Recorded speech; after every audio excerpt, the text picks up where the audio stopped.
لقد كان لكم في رسول الله أسوة حسنة لمن كان يرجو الله واليوم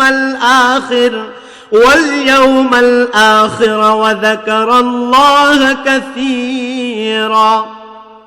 تم کو پیغمبر خدا صلی اللہ علیہ وسلم کی پیروی کرنی بہتر ہے، یعنی اس شخص کو جسے خدا سے ملنے اور روز قیامت کے آنے کی امید ہو اور وہ خدا کا ذکر کثرت سے کرتا ہو۔ حضرت ابو سعید خدری رضی اللہ عنہ نے بیان کیا کہ کچھ صحابہ رضی اللہ عنہم نے رسول کریم صلی اللہ علیہ وسلم کے زمانے میں آپ صلی اللہ علیہ وسلم سے پوچھا، یا رسول اللہ، کیا قیامت کے دن ہم اپنے رب کو دیکھ سکیں گے؟ آپ نے فرمایا کہ ہاں۔ کیا سورج کو دوپہر کے وقت دیکھنے میں تمہیں کوئی دشواری ہوتی ہے جبکہ اس پر بادل بھی نہ ہوں؟ صحابہ رضی اللہ عنہم نے عرض کیا کہ نہیں۔ پھر آپ نے فرمایا کہ کیا 14ویں رات کو چاند کے دیکھنے میں تمہیں کچھ دشواری پیش آتی ہے جبکہ اس پر بادل نہ ہوں؟ صحابہ رضی اللہ عنہم نے عرض کیا کہ نہیں۔ پھر آپ نے فرمایا کہ بس اسی طرح تم بلا کسی دقت اور کسی رکاوٹ کے اللہ تعالیٰ کو دیکھو گے۔ قیامت کے دن ایک منادی ندا کرے گا کہ ہر امت اپنے جھوٹے معبودوں کے ساتھ حاضر ہو جائے۔ اس وقت اللہ کے سوا جتنے بھی بتوں اور پتھروں کی پوجا ہوئی تھی سب کو جہنم میں جھونک دیا جائے گا۔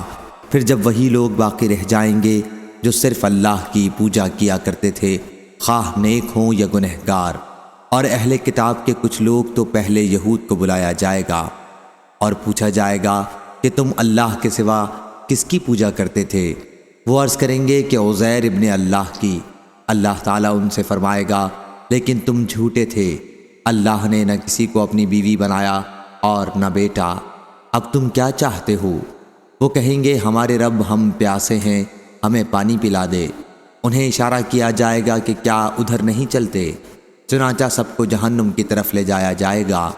وہاں چمکتی ریت پانی کی طرح نظر آئے گی، باز باز کے ٹکڑے کیے دے رہی ہوگی۔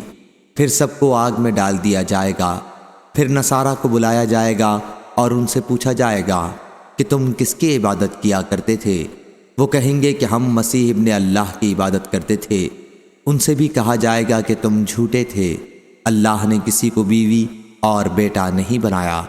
پھر ان سے پوچھا جائے گا کہ کیا چاہتے ہو، اور ان کے ساتھ یہودیوں کی طرح برتاؤ کیا جائے گا، یہاں تک کہ جب ان لوگوں کے سوا اور کوئی باقی نہ رہے گا جو صرف اللہ کی عبادت کرتے تھے، خواہ وہ نیک ہوں یا گنہگار، تو ان کے پاس ان کا رب ایک صورت میں جلوہ گر ہوگا جو پہلی صورت سے جس کو وہ دیکھ چکے ہوں گے ملتی جلتی ہوگی، یہ وہ صورت نہ ہوگی۔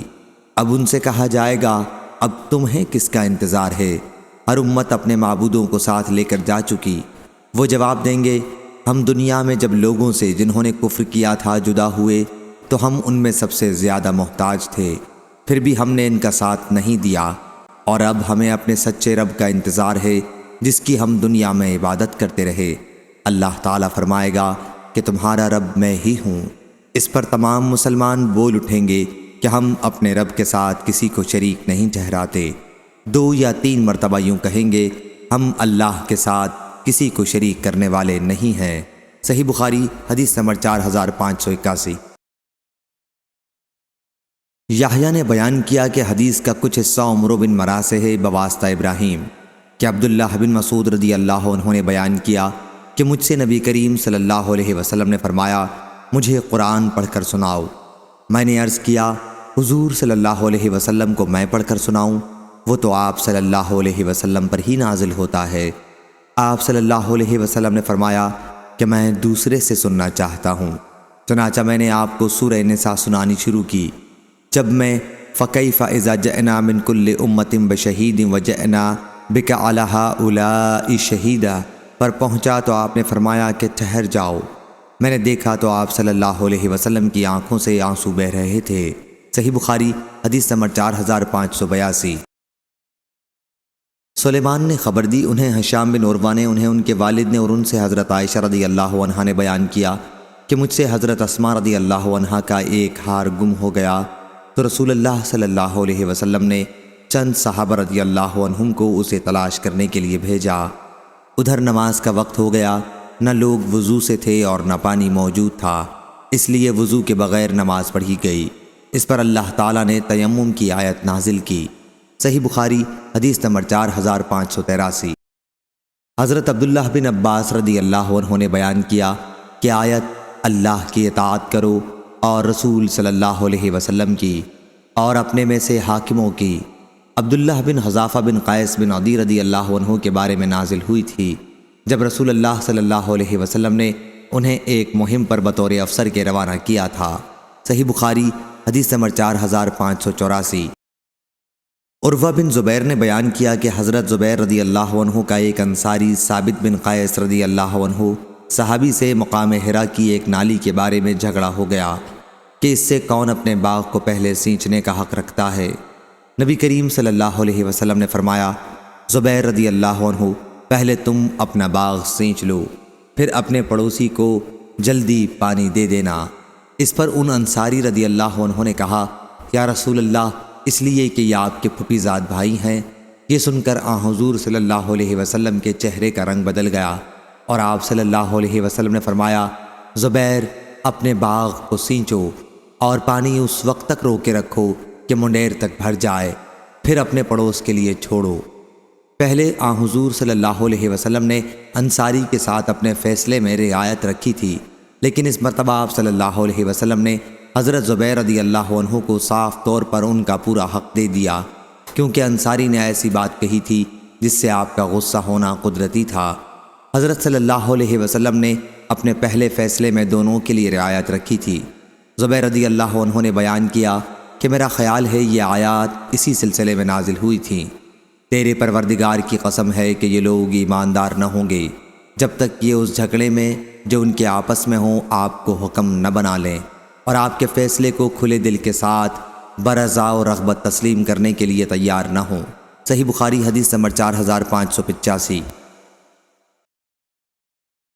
ابراہیم بن سعد نے بیان کیا، ان سے ان کے والد نے، ان سے عروہ نے اور ان سے حضرت عائشہ رضی اللہ عنہا نے بیان کیا کہ میں نے رسول اللہ صلی اللہ علیہ وسلم سے سنا تھا، آپ صلی اللہ علیہ وسلم نے فرمایا کہ جو نبی مرض الموت میں بیمار ہوتا ہے تو اسے دنیا اور آخرت کا اختیار دیا جاتا ہے۔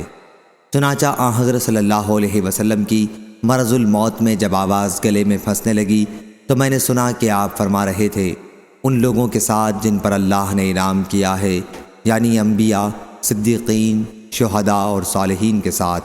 اس لیے میں سمجھ گئی کہ آپ کو بھی اختیار دیا گیا ہے اور آپ نے اللہم بالرفیق الاعلی کہہ کر آخرت کو پسند فرمایا۔ صحیح بخاری حدیث نمبر 4586۔ عبید اللہ نے بیان کیا کہ میں نے حضرت ابن عباس رضی اللہ عنہ سے سنا، انہوں نے کہا کہ میں اور میری والدہ مستضعفین کمزوروں میں سے تھے۔ صحیح بخاری حدیث نمبر 4587۔ حماد بن زید نے بیان کیا، ان سے ایوب نے، ان سے ابن ابی ملیکہ نے کہ حضرت ابن عباس رضی اللہ عنہ نے آیت الا المستضعفین من الرجال والنساء والولدان کی تلاوت کی اور فرمایا کہ میں اور میری والدہ بھی ان لوگوں میں سے تھیں جنہیں اللہ تعالیٰ نے معذور رکھا تھا۔ اور حضرت ابن عباس رضی اللہ عنہ سے روایت ہے کہ حضرت معانی میں ذاقت کے ہے، طلوہ یعنی تمہاری زبانوں سے گواہی ادا ہوگی۔ اور ابن عباس رضی اللہ عنہ کے سوا دوسرے شخص ابو عبیدہ رضی اللہ عنہ نے کہا، میں راغم کا معنی ہجرت کا مقام، عرب لوگ کہتے ہیں راغم تا قومی، یعنی میں نے اپنی قوم والوں کو جمع کر دیا۔ موقوتہ کے معنی ایک وقت مقررہ پر، یعنی جو وقت ان کے لیے مقرر ہو۔ صحیح بخاری حدیث نمبر 4588۔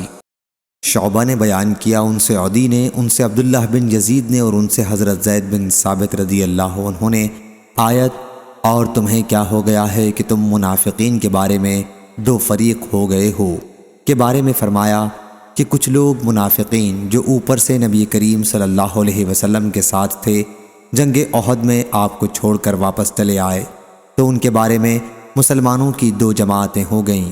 ایک جماعت تو یہ کہتی تھی کہ یا رسول اللہ صلی اللہ علیہ وسلم ان منافقین سے قتال کیجئے، اور ایک جماعت یہ کہتی تھی کہ ان سے قتال نہ کیجئے۔ اس پر یہ آیت اتری کہ تمہیں کیا ہو گیا ہے کہ تم منافقین کے بارے میں دو گروہ ہو گئے ہو، اور نبی کریم صلی اللہ علیہ وسلم نے فرمایا کہ یہ مدینہ طیبہ ہے، یہ خباثت کو اس طرح دور کر دیتا ہے جیسے آگ چاندی کی میل کچیل کو دور کر دیتی ہے۔ صحیح بخاری حدیث نمبر 4589۔ مغیرہ بن نعمان نے بیان کیا، کہا میں نے سعید بن جبیر سے سنا، انہوں نے بیان کیا کہ علماء کوفہ کا اس آیت کے بارے میں اختلاف ہو گیا تھا، چنانچہ میں ابن عباس رضی اللہ عنہ کی خدمت میں اس کے لیے سفر کر کے گیا اور ان سے اس کے متعلق پوچھا۔ انہوں نے فرمایا کہ یہ آیت اور جو کوئی مسلمان کو جان بوجھ کر قتل کرے اس کی سزا دوزخ ہے نازل ہوئی، اور اس باب کی یہ سب سے آخری آیت ہے، اسے کسی دوسری آیت نے منسوخ نہیں کیا ہے۔ صحیح بخاری حدیث نمبر 4590۔ سفیان بن عینہ نے بیان کیا، ان سے عمرو بن دینار نے، ان سے عطا نے اور ان سے ابن عباس رضی اللہ عنہ نے آیت اور جو تمہیں سلام کرتا ہو اسے یہ مت کہہ دیا کرو کہ تو مومن ہی نہیں ہے کے بارے میں فرمایا کہ ایک صاحب مرداس نامی اپنی بکریاں چرا رہے تھے۔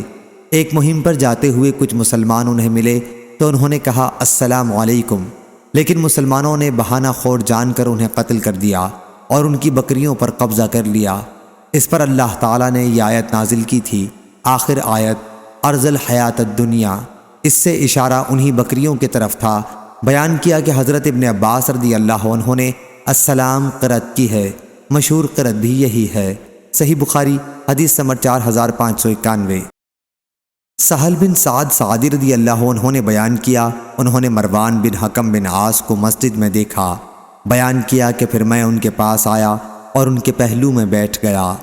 انہوں نے مجھے خبر دی اور انہیں زید بن ثابت رضی اللہ عنہ نے خبر دی تھی کہ رسول اللہ صلی اللہ علیہ وسلم نے ان سے یہ آیت لکھوائی، مسلمانوں میں سے گھر بیٹھ رہنے والے اور اللہ کی راہ میں اپنے مال اور اپنی جان سے جہاد کرنے والے برابر نہیں ہو سکتے۔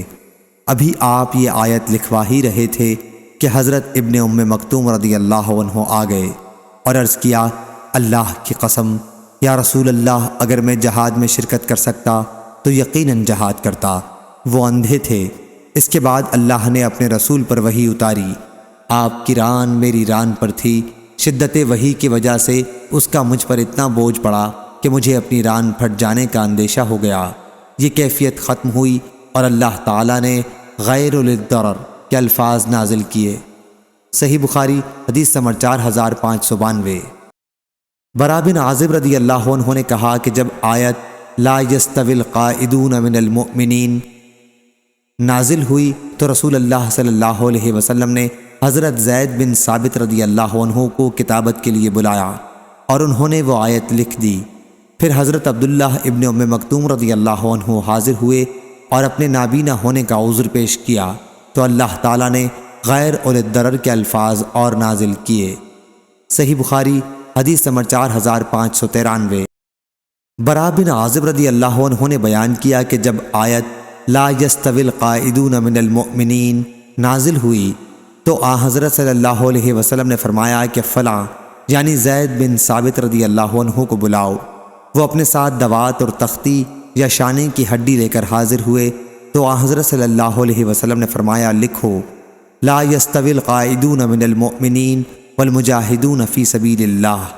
ابن ام مکتوم رضی اللہ عنہ نے جو حضور اکرم صلی اللہ علیہ وسلم کے پیچھے موجود تھے عرض کیا، یا رسول اللہ میں نابینا ہوں۔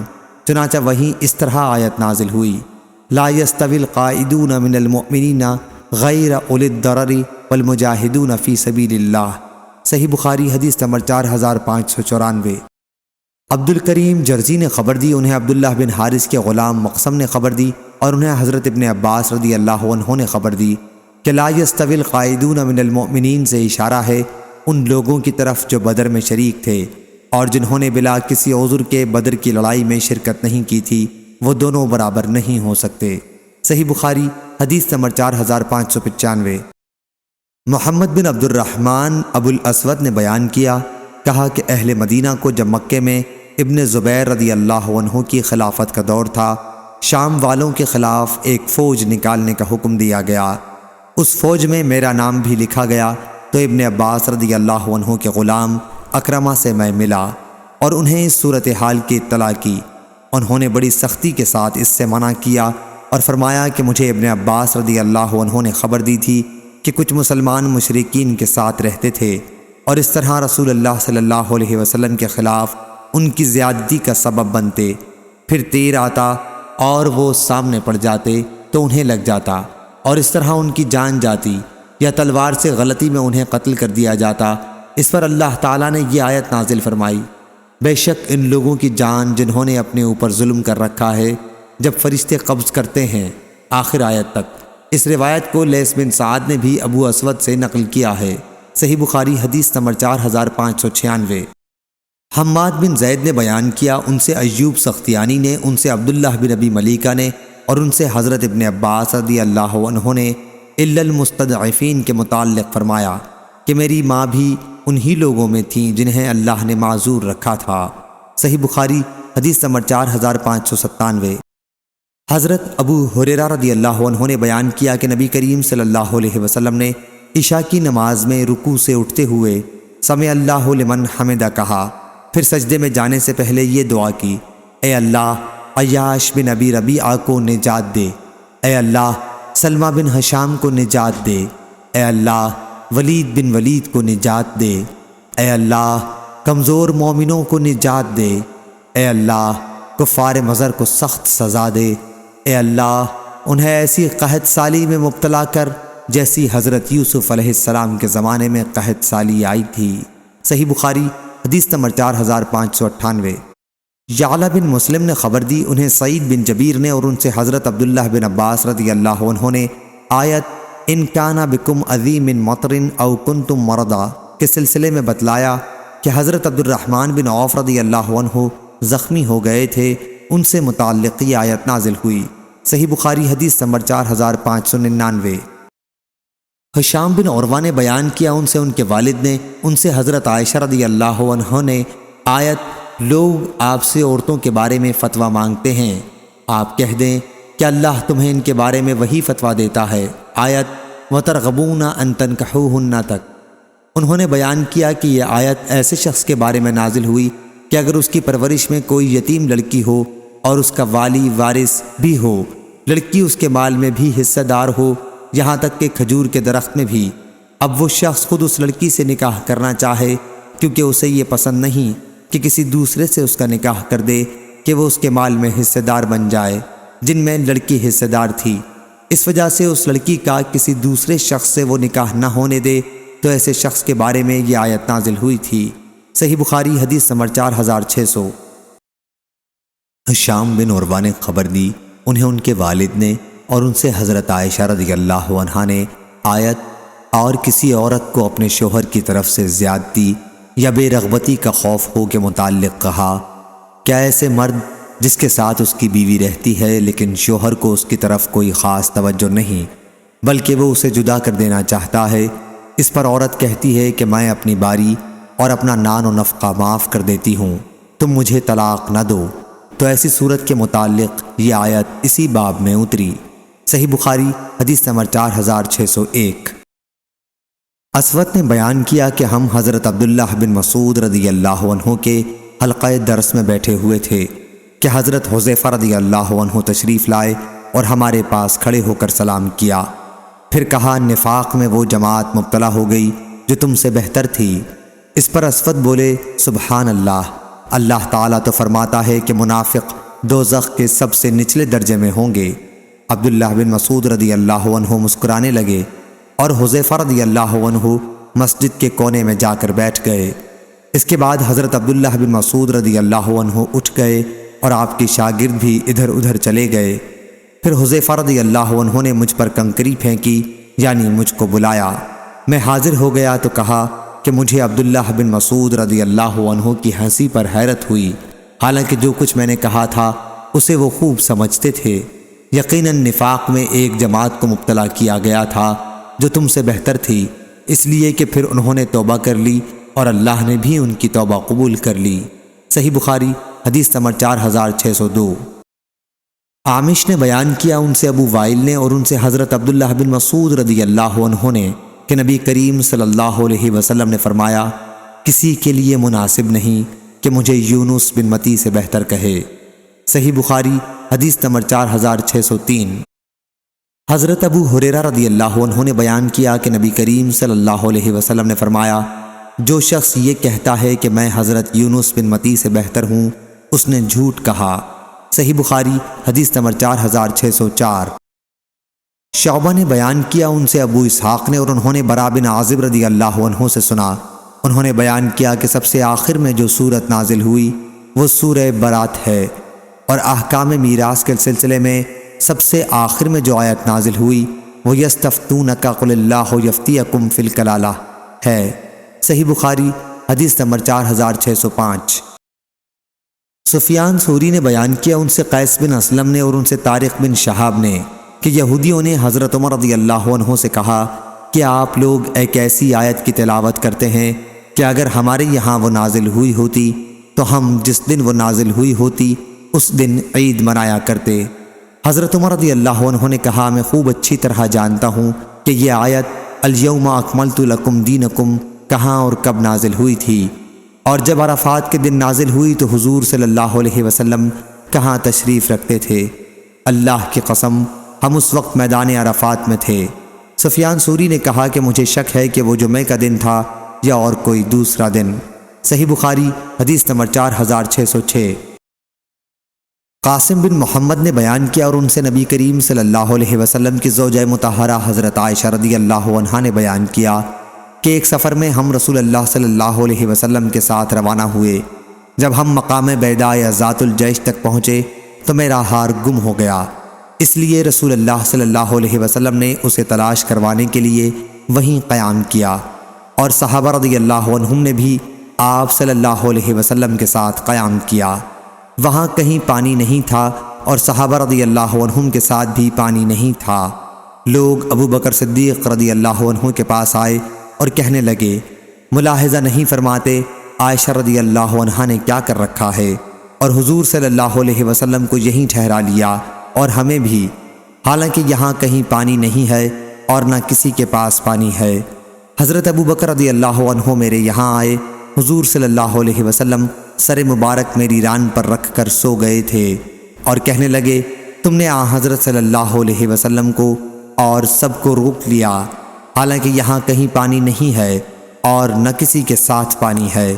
حضرت عائشہ رضی اللہ عنہا نے بیان کیا کہ ابو بکر صدیق رضی اللہ عنہ مجھ پر بہت خفا ہوئے، اور جو اللہ کو منظور تھا مجھے کہا سنا، اور ہاتھ سے میری کوکھ میں کچوکے لگائے۔ میں نے صرف اس خیال سے کوئی حرکت نہیں کی کہ حضرت صلی اللہ علیہ وسلم میری ران پر اپنا سر رکھے ہوئے تھے۔ پھر حضور صلی اللہ علیہ وسلم اٹھے اور صبح تک کہیں پانی کا نام و نشان نہیں تھا۔ پھر اللہ تعالیٰ نے تیمم کی آیت اتاری تو اسید بن حضیر رضی اللہ عنہ نے کہا کہ آل ابی بکر یہ تمہاری کوئی پہلی برکت نہیں ہے۔ بیان کیا کہ پھر ہم نے وہ اونٹ اٹھایا جس پر میں سوار تھی تو ہار اسی کے نیچے مل گیا۔ صحیح بخاری حدیث نمبر 4607۔ عبد الرحمن بن قاسم نے بیان کیا، ان سے ان کے والد قاسم نے اور ان سے حضرت عائشہ رضی اللہ عنہا نے کہ میرا ہار مقام بیدا میں گم ہو گیا تھا۔ ہم مدینہ واپس آ رہے تھے، نبی کریم صلی اللہ علیہ وسلم نے وہیں اپنی سواری روک دی اور اتر گئے۔ پھر حضور صلی اللہ علیہ وسلم سر مبارک میری گود میں رکھ کر سو رہے تھے کہ ابو بکر رضی اللہ عنہ اندر آ گئے اور میرے سینے پر زور سے ہاتھ مار کر فرمایا کہ ایک ہار کے لیے تم نے حضور صلی اللہ علیہ وسلم کو روک لیا۔ لیکن حضور صلی اللہ علیہ وسلم کے آرام کے خیال سے میں بے حس و حرکت بیٹھی رہی، حالانکہ مجھے تکلیف ہوئی تھی۔ پھر حضور صلی اللہ علیہ وسلم بیدار ہوئے اور صبح کا وقت ہوا اور پانی کی تلاش ہوئی، لیکن کہیں پانی کا نام و نشان نہ تھا۔ اسی وقت یہ آیت اتری، یا ایھا الذین آمنوا اذا قمتم الی الصلاۃ۔ اسید بن حضیر رضی اللہ عنہ نے کہا، اے آل ابی بکر، تمہیں اللہ تعالیٰ نے لوگوں کے لیے باعث برکت بنایا ہے، یقیناً تم لوگوں کے لیے باعث برکت ہو۔ تمہارا ہار گم ہوا، اللہ نے اس کی وجہ سے تیمم کی آیت نازل فرما دی، جو قیامت تک مسلمانوں کے لیے آسانی اور برکت ہے، علی ھذا القیاس۔ صحیح بخاری حدیث نمبر 4608۔ حضرت ابن مسعود رضی اللہ عنہ نے بیان کیا کہ میں حضرت مقداد بن اسود رضی اللہ عنہ کے قریب موجود تھا۔ دوسری سند حمدان بن عمر نے بیان کیا، کہا ہم سے ابو نضر ہاشم بن قاسم نے بیان کیا، کہا ہم سے عبید اللہ بن عبد الرحمن اشجعی نے بیان کیا ان سے سفیان سوری نے، ان سے مخارق بن عبداللہ نے، ان سے طارق بن شہاب نے اور ان سے حضرت عبداللہ بن مسعود رضی اللہ عنہ نے بیان کیا کہ جنگ بدر کے موقع پر مقداد بن اسود رضی اللہ عنہ نے کہا تھا، یا رسول اللہ صلی اللہ علیہ وسلم، ہم آپ سے وہ بات نہیں کہیں گے جو بنی اسرائیل نے موسیٰ علیہ السلام سے کہی تھی کہ آپ خود اور آپ کے خدا چلے جائیں اور آپ دونوں لڑ بھڑ لیں، ہم تو یہاں سے ٹلنے کے نہیں آپ چلیے، ہم آپ کے ساتھ جان دینے کو حاضر ہیں۔ رسول اللہ صلی اللہ علیہ وسلم کو ان کی اس بات سے خوشی ہوئی۔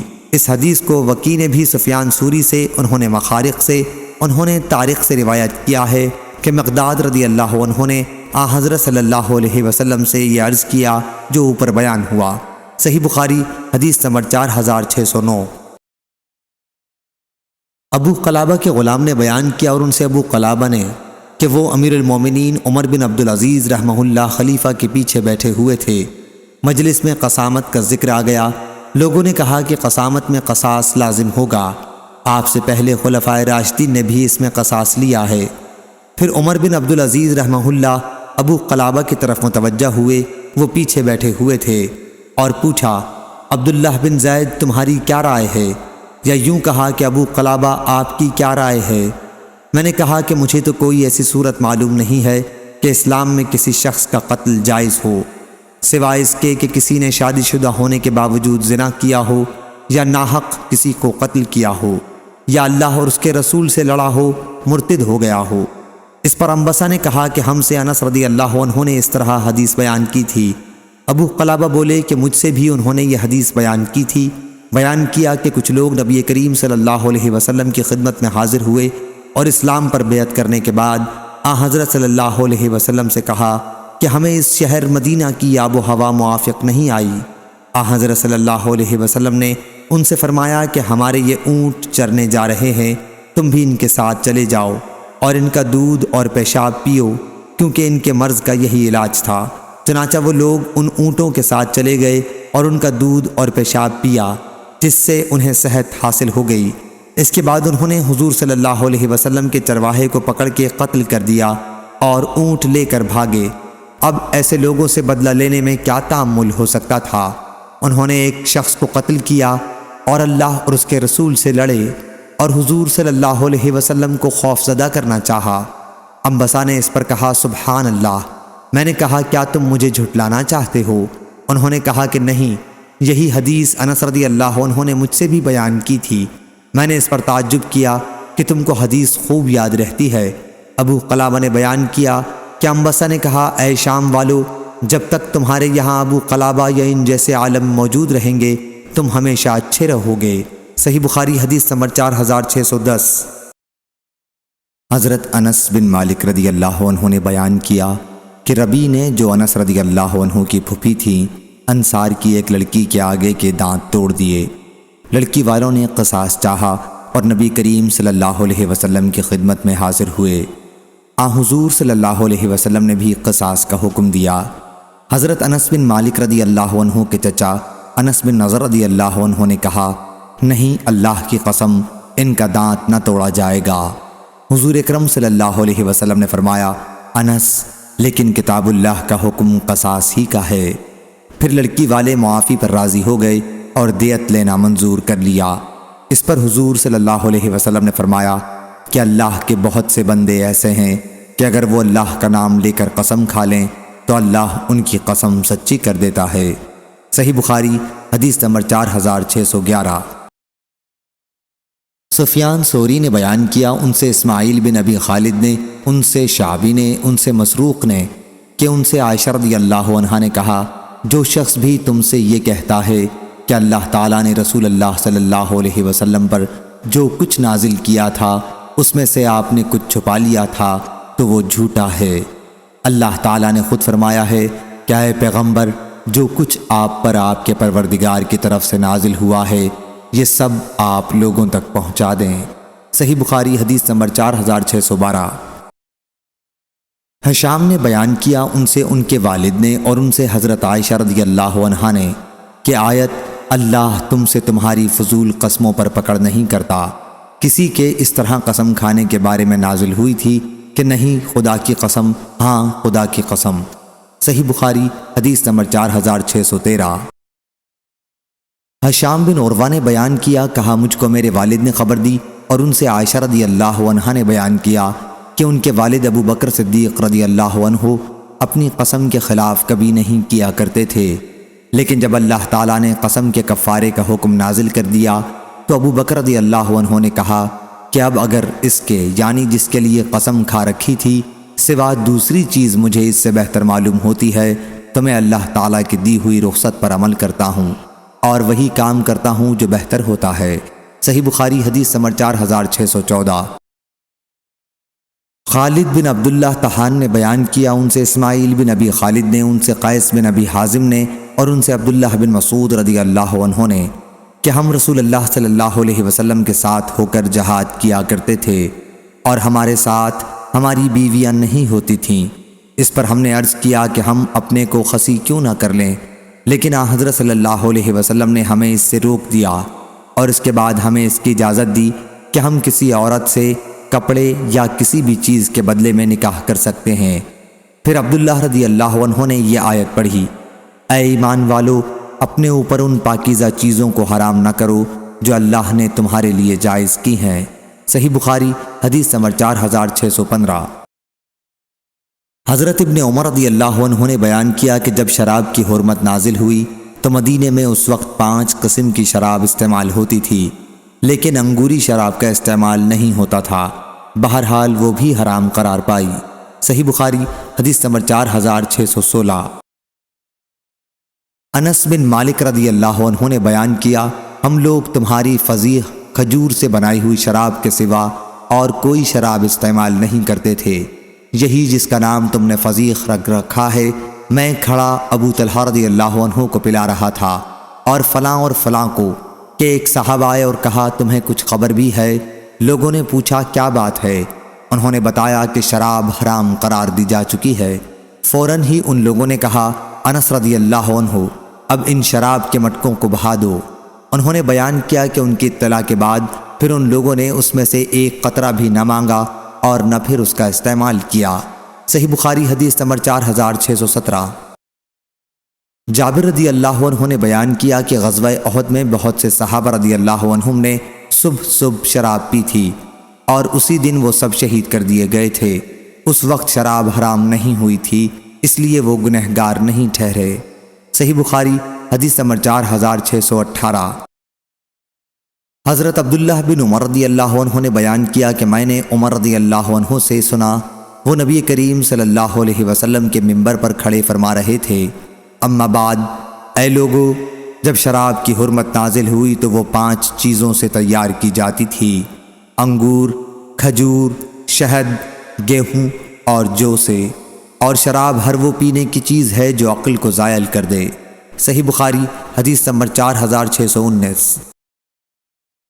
حماد بن زید نے بیان کیا، کہا ہم سے ثابت نے، ان سے انس بن مالک رضی اللہ عنہ نے کہ حرمت نازل ہونے کے بعد جو شراب بہائی گئی تھی وہ فسیخ تھی۔ امام بخاری رحمہ اللہ نے بیان کیا کہ مجھ سے محمد نے ابو نعمان سے اس زیادتی کے ساتھ بیان کیا کہ انس رضی اللہ عنہ نے کہا میں صحابہ کی ایک جماعت کو ابو طلحہ رضی اللہ عنہ کے گھر شراب پلا رہا تھا کہ شراب کی حرمت نازل ہوئی۔ حضرت صلی اللہ علیہ وسلم نے منادی کو حکم دیا اور انہوں نے اعلان کرنا شروع کیا۔ ابو طلحہ رضی اللہ عنہ نے کہا باہر جا کے دیکھو یہ آواز کیسی ہے؟ بیان کیا کہ میں باہر آیا اور کہا کہ ایک منادی اعلان کر رہا ہے کہ خبردار ہو جاؤ، شراب حرام ہو گئی ہے۔ یہ سنتے ہی انہوں نے مجھ سے کہا کہ جاؤ اور شراب بہا دو۔ راوی نے بیان کیا مدینے کی گلیوں میں شراب بہنے لگی۔ راوی نے بیان کیا کہ ان دنوں فضیخ شراب استعمال ہوتی تھی۔ بعض لوگوں نے شراب کو جو اس طرح بہتے دیکھا تو کہنے لگے معلوم ہوتا ہے کہ کچھ لوگوں نے شراب سے اپنا پیٹ بھر رکھا تھا اور اسی حالت میں انہیں قتل کر دیا گیا ہے۔ بیان کیا کہ پھر اللہ تعالیٰ نے یہ آیت نازل کی، جو لوگ ایمان رکھتے ہیں اور نیک کام کرتے رہتے ہیں ان پر اس چیز میں کوئی گناہ نہیں جس کو انہوں نے کھا لیا۔ صحیح بخاری حدیث نمبر 4620۔ حضرت انس رضی اللہ عنہ نے بیان کیا کہ ایک مرتبہ رسول اللہ صلی اللہ علیہ وسلم نے ایسا خطبہ دیا کہ میں نے ویسا خطبہ کبھی نہیں سنا تھا۔ آپ صلی اللہ علیہ وسلم نے فرمایا جو کچھ میں جانتا ہوں اگر تمہیں بھی معلوم ہوتا تو تم ہنستے کم اور روتے زیادہ۔ بیان کیا کہ پھر حضور صلی اللہ علیہ وسلم کے صحابہ رضی اللہ عنہم نے اپنے چہرے چھپا لیے، باوجود ضبط کے ان کے رونے کی آواز سنائی دے رہی تھی۔ ایک صحابی نے اس موقع پر پوچھا، میرے والد کون ہیں؟ حضور صلی اللہ علیہ وسلم نے فرمایا کہ فلاں۔ اس پر یہ آیت نازل ہوئی کہ ایسی باتیں مت پوچھو کہ اگر تم پر ظاہر کر دی جائیں تو تمہیں ناگوار گزریں۔ اس کی روایت نضر اور روح بن عبادہ نے شعبہ سے کی ہے۔ صحیح بخاری حدیث نمبر 4621۔ ابن عباس رضی اللہ عنہ نے بیان کیا کہ بعض لوگ رسول اللہ صلی اللہ علیہ وسلم سے مذاقاً سوالات کیا کرتے تھے۔ کوئی شخص یوں پوچھتا کہ میرا باپ کون ہے؟ کسی کی اگر اونٹنی گم ہو جاتی تو وہ یہ پوچھتا کہ میری اونٹنی کہاں ہوگی؟ ایسے ہی لوگوں کے لیے اللہ تعالیٰ نے یہ آیت نازل کی، کیا اے ایمان والو ایسی باتیں مت پوچھو کہ اگر تم پر ظاہری کر دی جائیں تو تمہیں ناگوار گزرے، یہاں تک کہ پوری آیت پڑھ کر سنائی۔ صحیح بخاری حدیث نمبر 4622۔ سعید بن مسیب نے بیان کیا کہ بحیرہ اس اونٹنی کو کہتے تھے جس کا دودھ بتوں کے لیے روک دیا جاتا اور کوئی شخص اس کے دودھ کو دہنے کا مجاز نہ سمجھا جاتا، اور سائبہ اس اونٹنی کو کہتے تھے جسے وہ اپنے دیوتاؤں کے نام پر آزاد چھوڑ دیتے اور اس سے بار برداری اور سواری وغیرہ کا کام نہ لیتے۔ سعید راوی نے بیان کیا کہ حضرت ابو ہریرہ رضی اللہ عنہ نے بیان کیا کہ رسول اللہ صلی اللہ علیہ وسلم نے فرمایا، میں نے عمرو بن عامر خزائی کو دیکھا کہ وہ اپنی آنتوں کو جہنم میں گھسیٹ رہا تھا۔ اس نے سب سے پہلے سانڈ چھوڑنے کی رسم نکالی تھی، اور وسیلہ اس جوان اونٹنی کو کہتے ہیں جو پہلی مرتبہ مادہ بچہ جنتی اور پھر دوسری مرتبہ بھی مادہ ہی جنتی، اسے بھی وہ بتوں کے نام پر چھوڑ دیتے تھے، لیکن اسی صورت میں جبکہ وہ برابر 2 مرتبہ مادہ بچہ جنتی اور اس کے درمیان میں کوئی نر بچہ نہ ہوتا۔ اور حام وہ نر اونٹ جو مادے پر شمار سے کئی دفعہ چڑھتا، اس کے نطفے سے 10 بچے پیدا ہو جاتے، جب وہ اتنی صحبتیں کر چکتا تو اس کو بھی بتوں کے نام پر چھوڑ دیتے اور بوجھ لادنے سے معاف کر دیتے، نہ سواری کرتے، اس کا نام حام رکھتے۔ اور ابو الیمان حکیم بن نافع نے کہا، ہم کو شعیب نے خبر دی، انہوں نے ظاہری سے سنا، کہا میں نے سعید بن مسیب سے یہی حدیث سنی جو اوپر گزری۔ سعید نے کہا، ابو ہریرہ رضی اللہ عنہ نے کہا، میں نے حضرت صلی اللہ علیہ وسلم سے سنا، وہی عمرو بن عامر خزائی کا قصہ جو اوپر گزرا۔ اور یزید بن عبداللہ بن ہاد نے بھی اس حدیث کو ابن شہاب سے روایت کیا، انہوں نے سعید بن مسیب سے، انہوں نے ابو ہریرہ رضی اللہ عنہ سے کہا، میں نے حضرت صلی اللہ علیہ وسلم سے سنا۔ صحیح بخاری حدیث نمبر 4623۔ یونس نے بیان کیا، ان سے ظاہری نے، ان سے عروہ نے، اور ان سے حضرت عائشہ رضی اللہ عنہا نے بیان کیا کہ رسول اللہ صلی اللہ علیہ وسلم نے فرمایا، میں نے جہنم کو دیکھا کہ اس کے بعض حصے بعض دوسرے حصوں کو کھائے جا رہے ہیں، اور میں نے عمرو بن عامر خزائی کو دیکھا کہ وہ اپنی آنتیں اس میں گھسیٹتا پھر رہا تھا۔ یہی وہ شخص ہے جس نے سب سے پہلے سانڈ چھوڑنے کی رسم ایجاد کی تھی۔ صحیح بخاری حدیث نمبر 4624۔ حضرت ابن عباس رضی اللہ عنہ نے بیان کیا کہ رسول اللہ صلی اللہ علیہ وسلم نے خطبہ دیا اور فرمایا، اے لوگو، تم اللہ کے پاس جمع کیے جاؤ گے، ننگے پاؤں، ننگے جسم اور بغیر ختنہ کے۔ پھر آپ نے یہ آیت پڑھی، جس طرح ہم نے اول بار پیدا کرنے کے وقت ابتدا کی تھی، اسی طرح اسے دوبارہ زندہ کر دیں گے، ہمارے ذمہ وعدہ ہے، ہم ضرور اسے کر کے ہی رہیں گے، آخر آیت تک۔ پھر فرمایا، قیامت کے دن تمام مخلوق میں سب سے پہلے حضرت ابراہیم علیہ السلام کو کپڑا پہنایا جائے گا، ہاں، اور میری امت کے کچھ لوگوں کو لایا جائے گا اور انہیں جہنم کے بائیں طرف لے جایا جائے گا۔ میں عرض کروں گا، میرے رب، یہ تو میرے امتی ہیں۔ مجھ سے کہا جائے گا، آپ کو نہیں معلوم ہے کہ انہوں نے آپ کے بعد نئی نئی باتیں شریعت میں نکالی تھیں؟ اس وقت میں بھی وہی کہوں گا جو عبد صالح حضرت عیسیٰ علیہ السلام نے کہا ہوگا کہ میں ان کا حال دیکھتا رہا جب تک میں ان کے درمیان رہا، پھر جب تو نے مجھے اٹھا لیا، جب سے تو ہی ان پر نگران ہے۔ مجھے بتایا جائے گا کہ آپ کی جدائی کے بعد وہ لوگ دین سے پھر گئے تھے۔ صحیح بخاری حدیث نمبر 4625۔ سعید بن جبیر نے بیان کیا، ان سے ابن عباس رضی اللہ عنہ نے کہ رسول اللہ صلی اللہ علیہ وسلم نے فرمایا، تمہیں قیامت کے دن جمع کیا جائے گا اور کچھ لوگوں کو جہنم کی طرف لے جایا جائے گا۔ اس وقت میں بھی وہی کہوں گا جو نیک بندے نے کہا ہوگا، میں ان کا حال دیکھتا رہا جب تک میں ان کے درمیان رہا۔ آخر آیت العزیز الحکیم تک۔ صحیح بخاری حدیث نمبر 4626۔ ابراہیم بن سعد نے بیان کیا، ان سے ابن شہاب نے، ان سے سالم بن عبداللہ نے، اور ان سے ان کے والد عبداللہ بن عمر رضی اللہ عنہ نے کہ رسول اللہ صلی اللہ علیہ وسلم نے فرمایا، غیب کے خزانچے 5 ہیں، جیسا کہ ارشاد باری ہے، بے شک اللہ ہی کو قیامت کی خبر ہے اور وہی جانتا ہے کہ رحموں میں کیا ہے، اور کوئی بھی نہیں جان سکتا کہ وہ کل کیا عمل کرے گا، اور نہ کوئی یہ جان سکتا ہے کہ وہ کس زمین پر مرے گا، بے شک اللہ ہی علم والا ہے، خبر رکھنے والا ہے۔ صحیح بخاری حدیث نمبر 4627۔ حضرت جابر رضی اللہ عنہ نے بیان کیا کہ جب یہ آیت قل هو القادر علی ان یبعث علیکم عذابا من فوقکم نازل ہوئی تو رسول اللہ صلی اللہ علیہ وسلم نے کہا، اے اللہ میں تیرے منہ کی پناہ مانگتا ہوں۔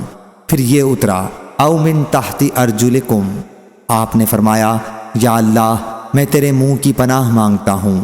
پھر یہ اترا، او یلبسکم شیئا ویذیق بعدکم باسا بعد۔ اس وقت حضرت صلی اللہ علیہ وسلم نے فرمایا، یہ پہلے عذابوں سے ہلکا یا آسان ہے۔ صحیح بخاری حدیث نمبر 4628۔ عبداللہ رضی اللہ عنہ نے بیان کیا کہ جب آیت وَلَمْ يَلْبِسُوا أَيْمَانَهُمْ بِظُلْمٍ نازل ہوئی تو صحابہ رضی اللہ عنہم نے کہا، ہم میں کون ہوگا جس کا دامن ظلم سے پاک ہو؟ اس پر یہ آیت اتری، بے شک شرک ظلم عظیم ہے۔ صحیح بخاری حدیث نمبر 4629۔ ابو العالیہ نے بیان کیا کہ مجھ سے تمہارے نبی کے چچزاد بھائی یعنی ابن عباس رضی اللہ عنہ نے بیان کیا کہ نبی کریم صلی اللہ علیہ وسلم نے فرمایا، کسی کے لیے مناسب نہیں کہ مجھے یونس بن متا علیہ السلام سے بہتر بتائے۔ صحیح بخاری حدیث نمبر 4630۔ سعد بن ابراہیم نے خبر دی، انہوں نے کہا، میں نے حمید بن عبد الرحمن بن عوف سے سنا، انہوں نے ابو ہریرہ رضی اللہ عنہ سے کہ نبی کریم صلی اللہ علیہ وسلم نے فرمایا، کسی شخص کے لیے جائز نہیں کہ مجھے یونس بن متا علیہ السلام سے بہتر بتائے۔ صحیح بخاری حدیث نمبر 4631۔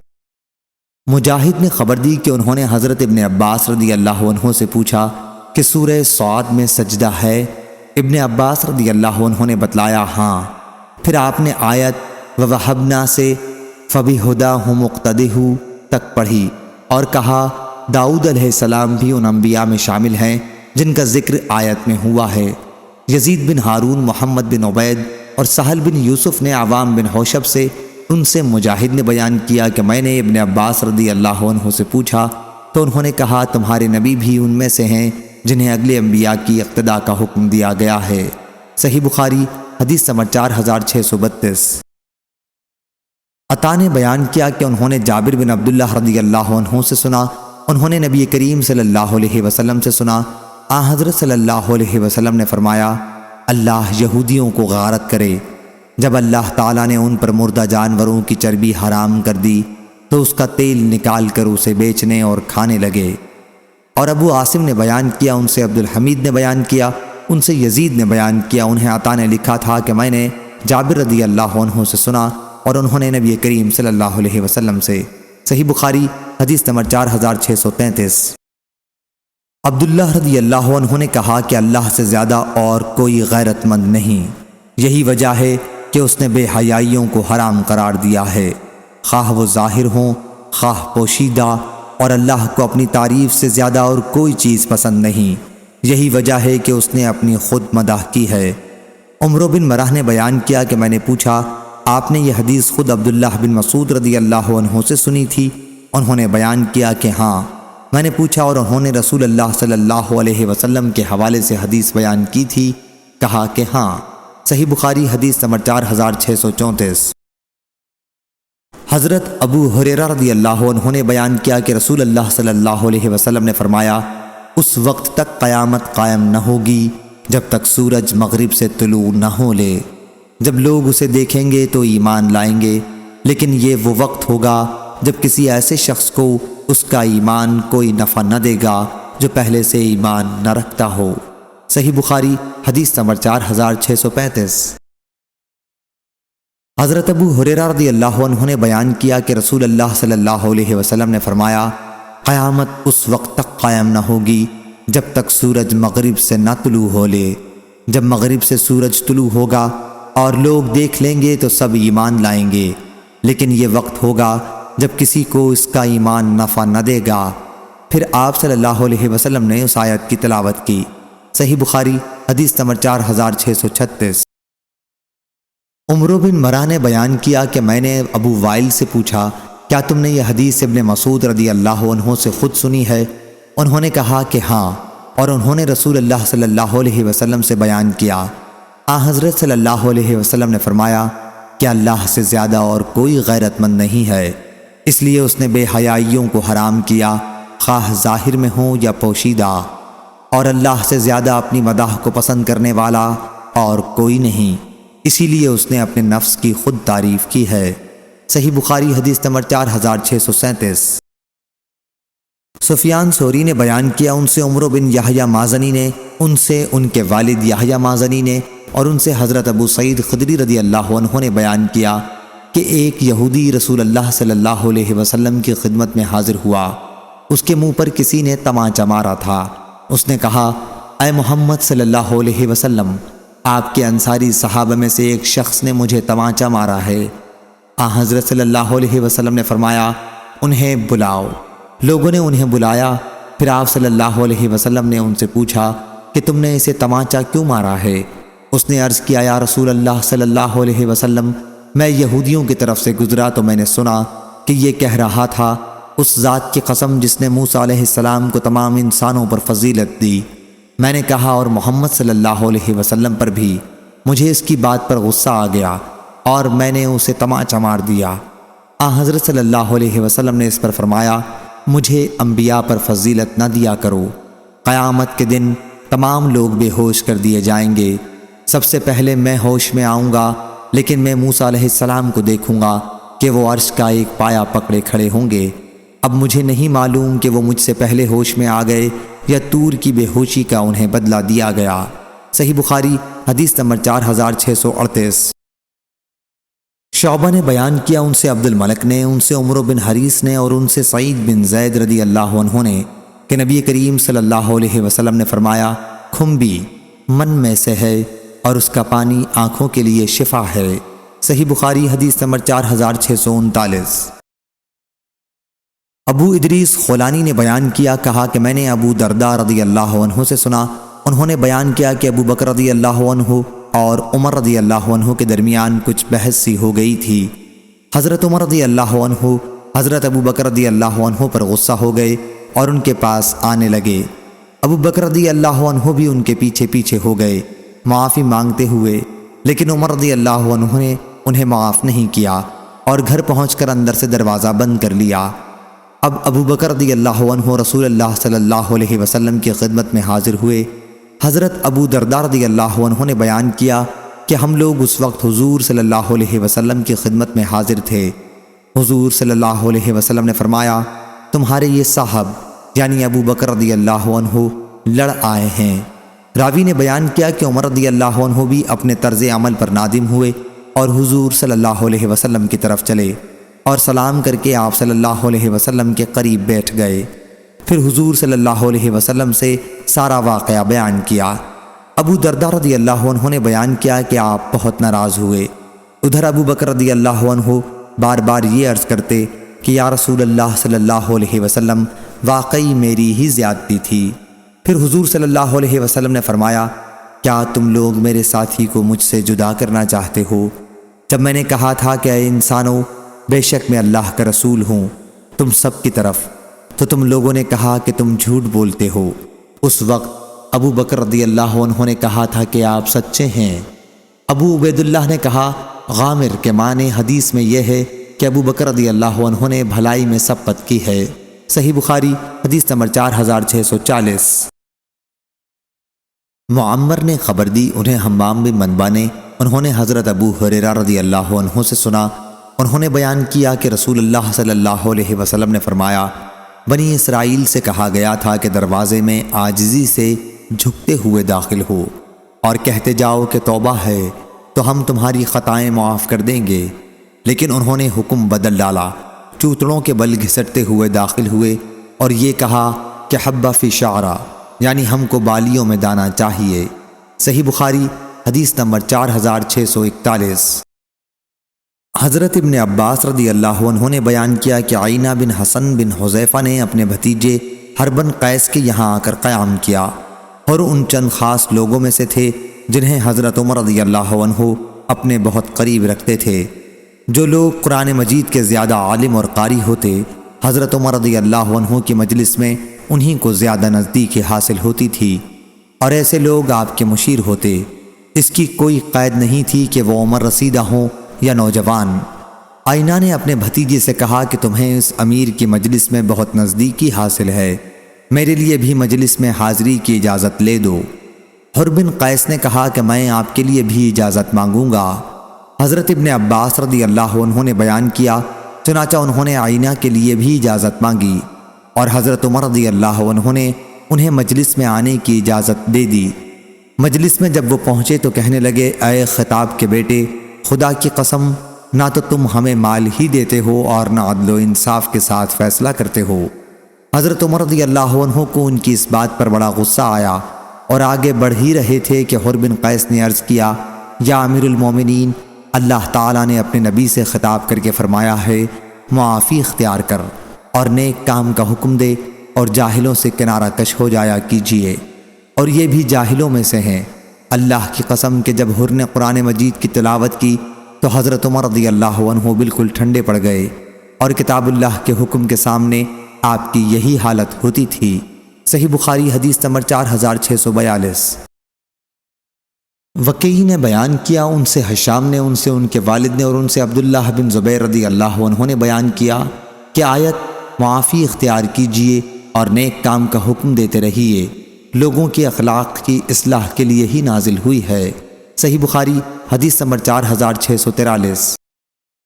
ابو اسامہ نے بیان کیا، ان سے حشام نے، ان سے ان کے والد نے، اور ان سے عبداللہ بن زبیر رضی اللہ عنہ نے کہ اللہ تعالیٰ نے اپنے نبی کریم صلی اللہ علیہ وسلم کو حکم دیا ہے کہ لوگوں کے اخلاق ٹھیک کرنے کے لیے درگزر اختیار کریں، یا کچھ ایسا ہی کہا۔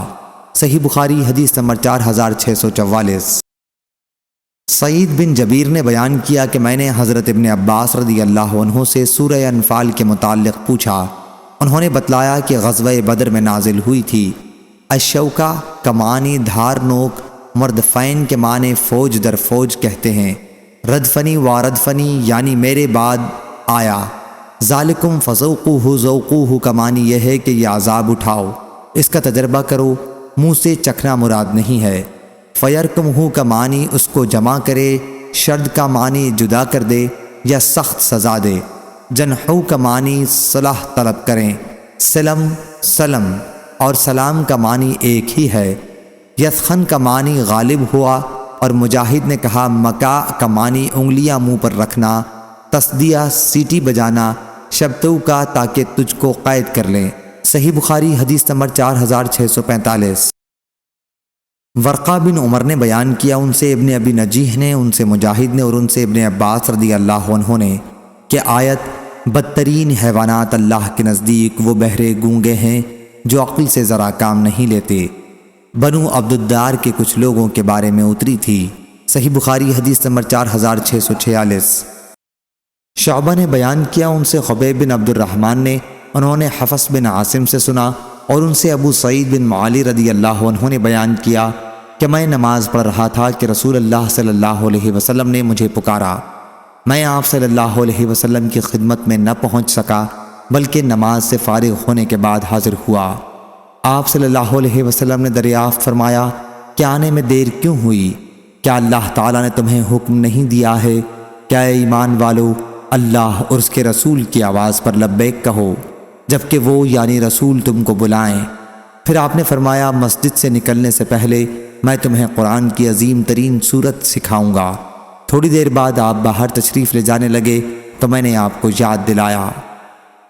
اور معاذ بن معاذ عنبری نے اس حدیث کو یوں روایت کیا کہ ہم سے شعبہ نے بیان کیا، ان سے خبیب نے، انہوں نے حفص سے سنا اور انہوں نے ابو سعید بن معلی رضی اللہ عنہ سے جو نبی کریم صلی اللہ علیہ وسلم کے صحابی تھے سنا، اور انہوں نے بیان کیا وہ سورت الحمدللہ رب العالمین ہے جس میں 7 آیتیں ہیں جو ہر نماز میں مکرر پڑھی جاتی ہیں۔ صحیح بخاری حدیث نمبر 4647۔ شعبہ نے بیان کیا ان سے صاحب زیادی عبدالحمید نے جو کردید کے صاحبزادے تھے، انہوں نے انس بن مالک رضی اللہ عنہ سے سنا کہ ابو جہل نے کہا تھا کہ اے اللہ، اگر یہ کلام تیری طرف سے واقعی حق ہے تو ہم پر آسمانوں سے پتھر برسا دے یا پھر کوئی اور ہی عذاب دردناک لے آ۔ تو اس پر آیت حالانکہ اللہ ایسا نہیں کرے گا کہ انہیں عذاب دے اس حال میں کہ آپ ان میں موجود ہوں، اور نہ اللہ ان پر عذاب لائے گا اس حال میں کہ وہ استغفار کر رہے ہوں۔ ان لوگوں کے لیے کیا وجہ کہ اللہ ان پر عذاب ہی سرے سے نہ لائے، درآں حالانکہ وہ مسجد حرام سے روکتے ہیں، آخر آیت تک۔ صحیح بخاری حدیث نمبر 4648۔ شعبہ نے بیان کیا ان سے صاحب زیادی عبدالحمید نے اور انہوں نے حضرت انس بن مالک رضی اللہ عنہ سے سنا، انہوں نے بیان کیا کہ ابو جہل نے کہا تھا کہ اے اللہ، اگر یہ کلام تیری طرف سے واقعی حق ہے تو ہم پر آسمان سے پتھر برسا دے یا پھر کوئی اور ہی عذاب لے آ۔ اس پر یہ آیت نازل ہوئی، حالانکہ اللہ ایسا نہیں کرے گا کہ انہیں عذاب دے اس حال میں کہ آپ ان میں موجود ہوں، اور نہ اللہ ان پر عذاب لائے گا اس حال میں کہ وہ استغفار کر رہے ہوں۔ ان لوگوں کو اللہ کیوں نہ عذاب کرے جن کا حال یہ ہے کہ وہ مسجد حرام سے روکتے ہیں، آخر آیت تک۔ صحیح بخاری حدیث نمبر 4649۔ حسن بن عبدالعزیز نے بیان کیا، کہا ہم سے عبداللہ بن یحییٰ نے، کہا ہم سے حیوہ بن شریح نے، انہوں نے بکر بن عمرو سے، انہوں نے بکیر سے، انہوں نے نافع سے، انہوں نے عبداللہ بن عمر رضی اللہ عنہ سے کہ ایک شخص حبان یا علا بن عرار نامی نے پوچھا، ابو عبد الرحمن، آپ نے قرآن کی آیت نہیں سنی کہ جب مسلمانوں کی 2 جماعتیں لڑنے لگیں الخ، اس آیت کے بموجب تم حضرت علی اور معاویہ رضی اللہ عنہ دونوں سے کیوں نہیں لڑتے، جیسے اللہ نے فرمایا فقاتلوا التی تبغی۔ انہوں نے کہا میرے بھتیجے، اگر میں اس آیت کی تعویل کر کے مسلمانوں سے نہ لڑوں تو یہ مجھ کو اچھا معلوم ہوتا ہے بنسبت اس کے کہ میں اس آیت وَمَن يَقْتُلُ مُؤْمِنًا مُتَعَمِّدًا کی تعویل کروں۔ وہ شخص کہنے لگا، اچھا اس آیت کو کیا کرو گے جس میں مذکور ہے کہ ان سے لڑو تاکہ فتنہ باقی نہ رہے اور سارا دین اللہ کا ہو جائے۔ عبداللہ بن عمر رضی اللہ عنہ نے کہا، واہ واہ، یہ لڑائی تو ہم حضرت صلی اللہ علیہ وسلم کے عہد میں کر چکے۔ اس وقت مسلمان بہت تھوڑے تھے اور مسلمان کو اسلام اختیار کرنے پر تکلیف دی جاتی، قتل کرتے، قید کرتے، یہاں تک کہ اسلام پھیل گیا، مسلمان بہت ہو گئے۔ اب فتنہ جو اس آیت میں مذکور ہے وہ کہاں رہا؟ جب اس شخص نے دیکھا کہ عبداللہ بن عمر رضی اللہ عنہ کسی طرح لڑائی پر اس کے موافق نہیں ہوتے تو کہنے لگا، اچھا بتلاؤ علی رضی اللہ عنہ اور عثمان رضی اللہ عنہ کے بارے میں تمہارا کیا اعتقاد ہے؟ انہوں نے کہا، ہاں یہ کہو تو سنو، علی رضی اللہ عنہ اور عثمان رضی اللہ عنہ کے بارے میں اپنا اعتقاد بیان کرتا ہوں۔ عثمان رضی اللہ عنہ کا جو قصور تم بیان کرتے ہو کہ وہ جنگ احد میں بھاگ نکلے تو اللہ نے ان کا یہ قصور معاف کر دیا، مگر تم کو یہ معافی پسند نہیں، جب تو اب تک ان پر قصور لگاتے جاتے ہو۔ اور علی مرتضیٰ رضی اللہ عنہ تو سبحان اللہ حضرت صلی اللہ علیہ وسلم کے چچزاد بھائی اور آپ کے داماد بھی تھے، اور ہاتھ سے اشارہ کر کے بتلایا یہ ان کا گھر ہے جہاں تم دیکھ رہے ہو۔ صحیح بخاری حدیث نمبر 4650۔ سعید بن جبیر نے بیان کیا، کہا کہ ابن عمر رضی اللہ عنہ ہمارے پاس تشریف لائے تو ایک صاحب نے ان سے پوچھا کہ مسلمانوں کے باہمی فتنہ اور جنگ کے بارے میں آپ کی کیا رائے ہے؟ ابن عمر رضی اللہ عنہ نے ان سے پوچھا، تمہیں معلوم بھی ہے فتنہ کیا چیز ہے؟ محمد صلی اللہ علیہ وسلم مشرکین سے جنگ کرتے تھے اور ان میں ٹھہر جانا ہی فتنہ تھا۔ حضرت صلی اللہ علیہ وسلم کی جنگ تمہاری ملک و سلطنت کی خاطر جنگ کی طرح نہیں تھی۔ صحیح بخاری حدیث نمبر 4651۔ سفیان ثوری نے بیان کیا، ان سے عمرو بن دینار نے اور ان سے ابن عباس رضی اللہ عنہ نے بیان کیا کہ جب یہ آیت نازل ہوئی کہ اگر تم میں سے 20 آدمی بھی صبر کرنے والے ہوں تو وہ 200 پر غالب آ جائیں گے۔ تو مسلمانوں کے لیے فرض قرار دے دیا گیا کہ ایک مسلمان 10 کافروں کے مقابلے سے نہ بھاگے، اور کئی مرتبہ سفیان ثوری نے یہ بھی کہا کہ 20 200 کے مقابلے سے نہ بھاگیں۔ پھر اللہ تعالیٰ نے یہ آیت اتاری، اب اللہ نے تم پر تخفیف کر دی۔ اس کے بعد یہ فرض قرار دیا کہ 100 200 کے مقابلے سے نہ بھاگیں۔ سفیان ثوری نے ایک مرتبہ اس زیادتی کے ساتھ روایت بیان کی کہ آیت نازل ہوئی، اے نبی مومنوں کو قتال پر آمادہ کرو اگر تم میں سے 20 آدمی صبر کرنے والے ہوں گے۔ سفیان ثوری نے بیان کیا اور ان سے عبداللہ بن شبرمہ کوفہ کے قاضی نے بیان کیا کہ میرا خیال ہے امر بالمعروف اور نہی عن المنکر میں بھی یہی حکم ہے۔ صحیح بخاری حدیث نمبر 4652۔ حضرت ابن عباس رضی اللہ عنہ نے بیان کیا کہ جب یہ آیت اتری، اگر تم میں سے 20 آدمی بھی صبر کرنے والے ہوں گے تو وہ 200 پر غالب آ جائیں گے، تو مسلمانوں پر سخت گزرا، کیونکہ اس آیت میں ان پر یہ فرض قرار دے دیا گیا تھا کہ ایک مسلمان 10 کافروں کے مقابلے سے نہ بھاگے، اس لیے اس کے بعد تخفیف کی گئی۔ اور اللہ تعالیٰ نے فرمایا، اب اللہ نے تم سے تخفیف کر دی اور معلوم کر لیا کہ تم میں جوش کی کمی ہے، سو اب اگر تم میں 100 صبر کرنے والے ہوں گے تو وہ 200 پر غالب آ جائیں گے۔ حضرت ابن عباس رضی اللہ عنہ نے کہا کہ تعداد کی اس کمی سے اتنی ہی مسلمانوں کے صبر میں کمی ہو گئی۔ صحیح بخاری حدیث نمبر 4653۔ شعبہ نے بیان کیا ان سے ابو اسحاق نے کہ میں نے برا بن عازب رضی اللہ عنہ سے سنا، انہوں نے کہا کہ سب سے آخر میں یہ آیت نازل ہوئی تھی، یستفتونک قل اللہ یفتیکم فی الکلالہ، اور سب سے آخر میں سورہ برت نازل ہوئی۔ صحیح بخاری حدیث نمبر 4654۔ ابو ہریرہ رضی اللہ عنہ نے کہا، ابو بکر صدیق رضی اللہ عنہ نے اس حج کے موقع پر جس کا حضرت صلی اللہ علیہ وسلم نے انہیں امیر بنایا تھا، مجھے بھی ان اعلان کرنے والوں میں رکھا تھا جنہیں حضرت صلی اللہ علیہ وسلم نے یوم نحر میں اس لیے بھیجا تھا کہ اعلان کر دیں کہ آئندہ سال سے کوئی مشرک حج کرنے نہ آئے اور کوئی شخص بیت اللہ کا طواف ننگے ہو کر نہ کرے۔ حمید بن عبد الرحمن نے کہا، پھر اس کے بعد حضرت صلی اللہ علیہ وسلم نے حضرت علی رضی اللہ عنہ کو پیچھے سے بھیجا اور انہیں سورہ برت کے احکام کے اعلان کرنے کا حکم دیا۔ حضرت ابو ہریرہ رضی اللہ عنہ نے کہا، چنانچہ ہمارے ساتھ حضرت علی رضی اللہ عنہ نے بھی یوم نحر ہی میں سورہ برت کا اعلان کیا اور اس کا کہ آئندہ سال سے کوئی مشرک حج نہ کرے اور نہ کوئی ننگے ہو کر طواف کرے۔ صحیح بخاری حدیث نمبر 4655۔ حضرت ابو ہریرہ رضی اللہ عنہ نے کہا، حضرت ابو بکر صدیق رضی اللہ عنہ نے حج کے موقع پر جس کا حضرت صلی اللہ علیہ وسلم نے انہیں امیر بنایا تھا، مجھ کو ان اعلان کرنے والوں میں رکھا تھا جنہیں آپ نے یوم نحر میں بھیجا تھا، منا میں یہ اعلان کرنے کے لیے کہ اس سال کے بعد کوئی مشرک حج کرنے نہ آئے اور نہ کوئی شخص بیت اللہ کا طواف ننگا ہو کر کرے۔ حمید نے کہا کہ پھر پیچھے سے نبی کریم صلی اللہ علیہ وسلم نے حضرت علی رضی اللہ عنہ کو بھیجا اور انہیں حکم دیا کہ سورہ برت کا اعلان کر دیں۔ حضرت ابو ہریرہ رضی اللہ عنہ نے کہا کہ پھر حضرت علی رضی اللہ عنہ نے ہمارے ساتھ منا کے میدان میں 10ویں تاریخ میں سورہ برت کا اعلان کیا، اور یہ کہ کوئی مشرک آئندہ سال سے حج کرنے نہ آئے اور نہ کوئی بیت اللہ کا طواف ننگا ہو کر کرے۔ صحیح بخاری حدیث نمبر 4656۔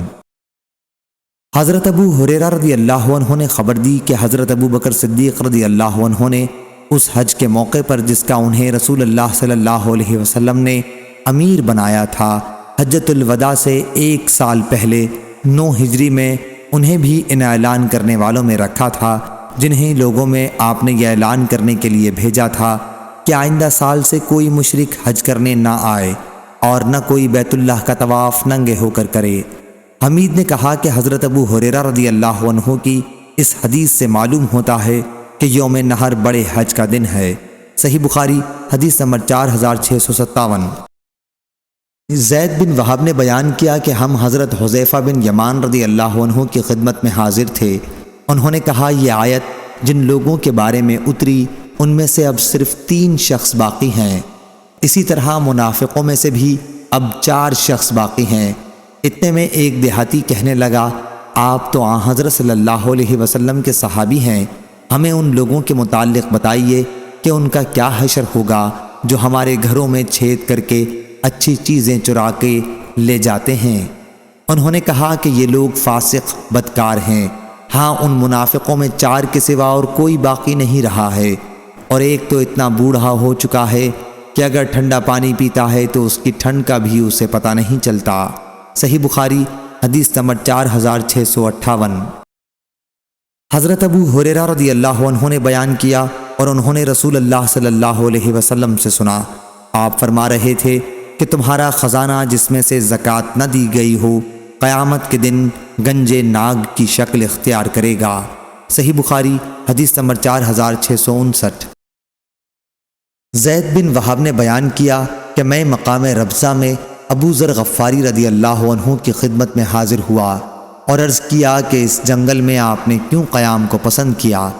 فرمایا کہ ہم شام میں تھے، مجھ میں اور وہاں کے حاکم معاویہ رضی اللہ عنہ میں اختلاف ہو گیا۔ میں نے یہ آیت پڑھی، اور جو لوگ سونا اور چاندی جمع کر کے رکھتے ہیں اور اس کو خرچ نہیں کرتے اللہ کی راہ میں، آپ انہیں ایک دردناک عذاب کی خبر سنا دیں۔ تو معاویہ رضی اللہ عنہ کہنے لگے کہ یہ آیت ہم مسلمانوں کے بارے میں نہیں ہے جب وہ زکوٰۃ دیتے رہیں، بلکہ اہل کتاب کے بارے میں ہے۔ فرمایا کہ میں نے اس پر کہا کہ یہ ہمارے بارے میں بھی ہے اور اہل کتاب کے بارے میں بھی ہے۔ صحیح بخاری حدیث نمبر 4660۔ شبیب بن سعید نے بیان کیا، ان سے یونس نے، ان سے ابن شہاب نے اور ان سے خالد بن اسلم نے کہ ہم عبداللہ بن عمر رضی اللہ عنہ کے ساتھ نکلے تو انہوں نے کہا کہ یہ مذکورہ بالا آیت زکوٰۃ کے حکم سے پہلے نازل ہوئی تھی، پھر جب زکوٰۃ کا حکم ہو گیا تو اللہ تعالیٰ نے زکوٰۃ سے مالوں کو پاک کر دیا۔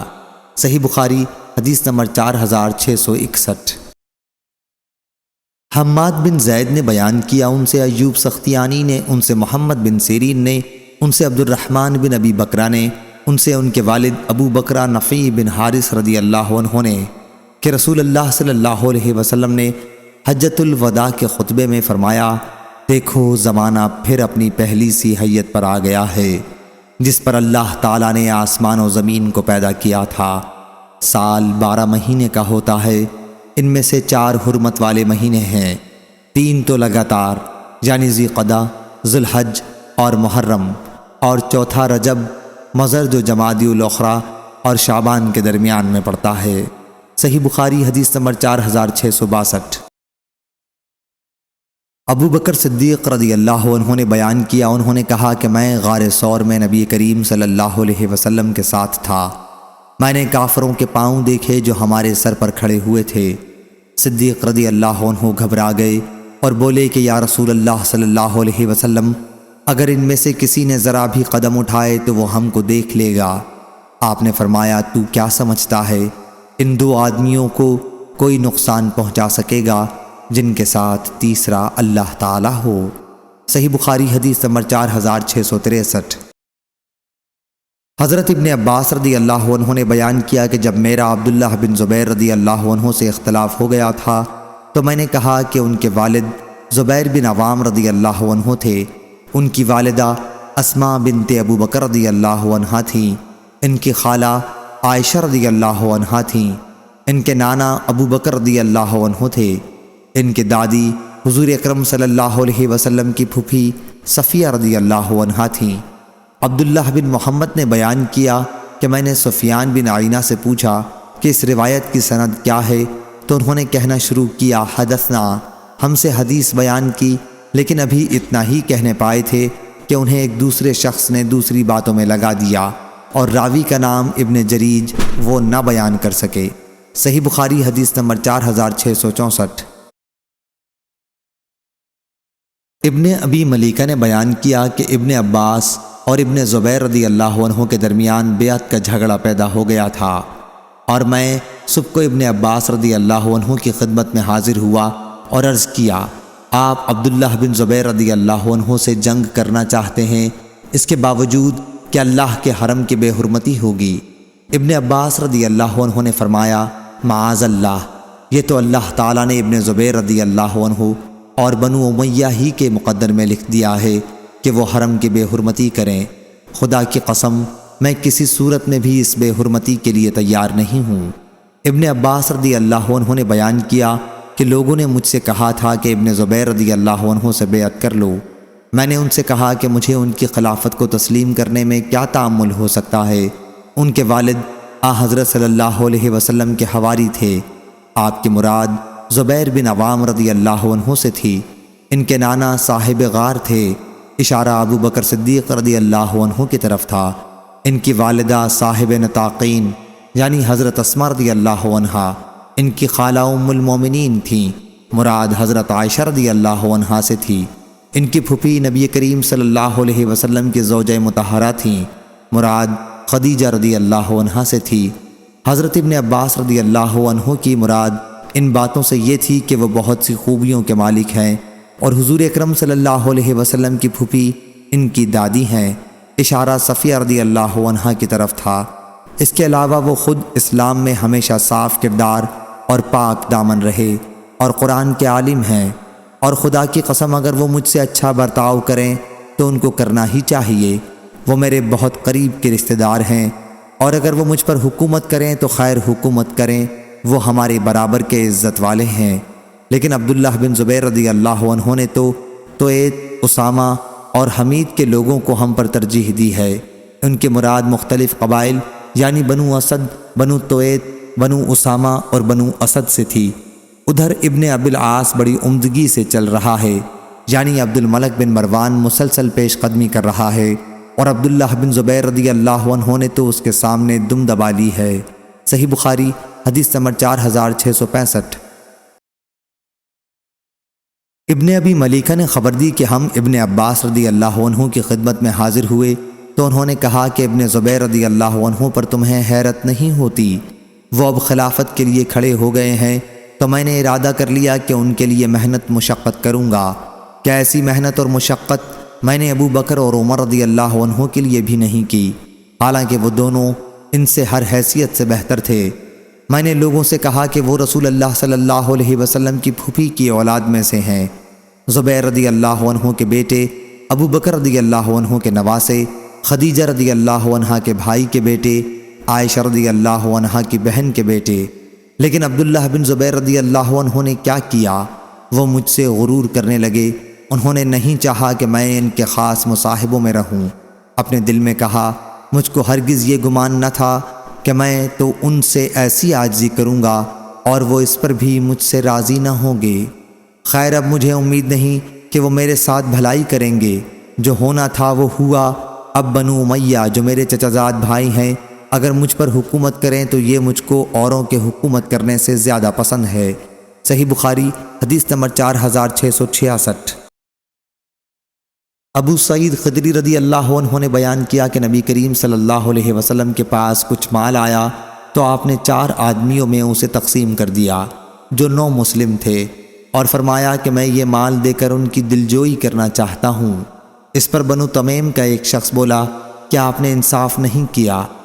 حضرت صلی اللہ علیہ وسلم نے فرمایا کہ اس شخص کی نسل سے ایسے لوگ پیدا ہوں گے جو دین سے باہر ہو جائیں گے۔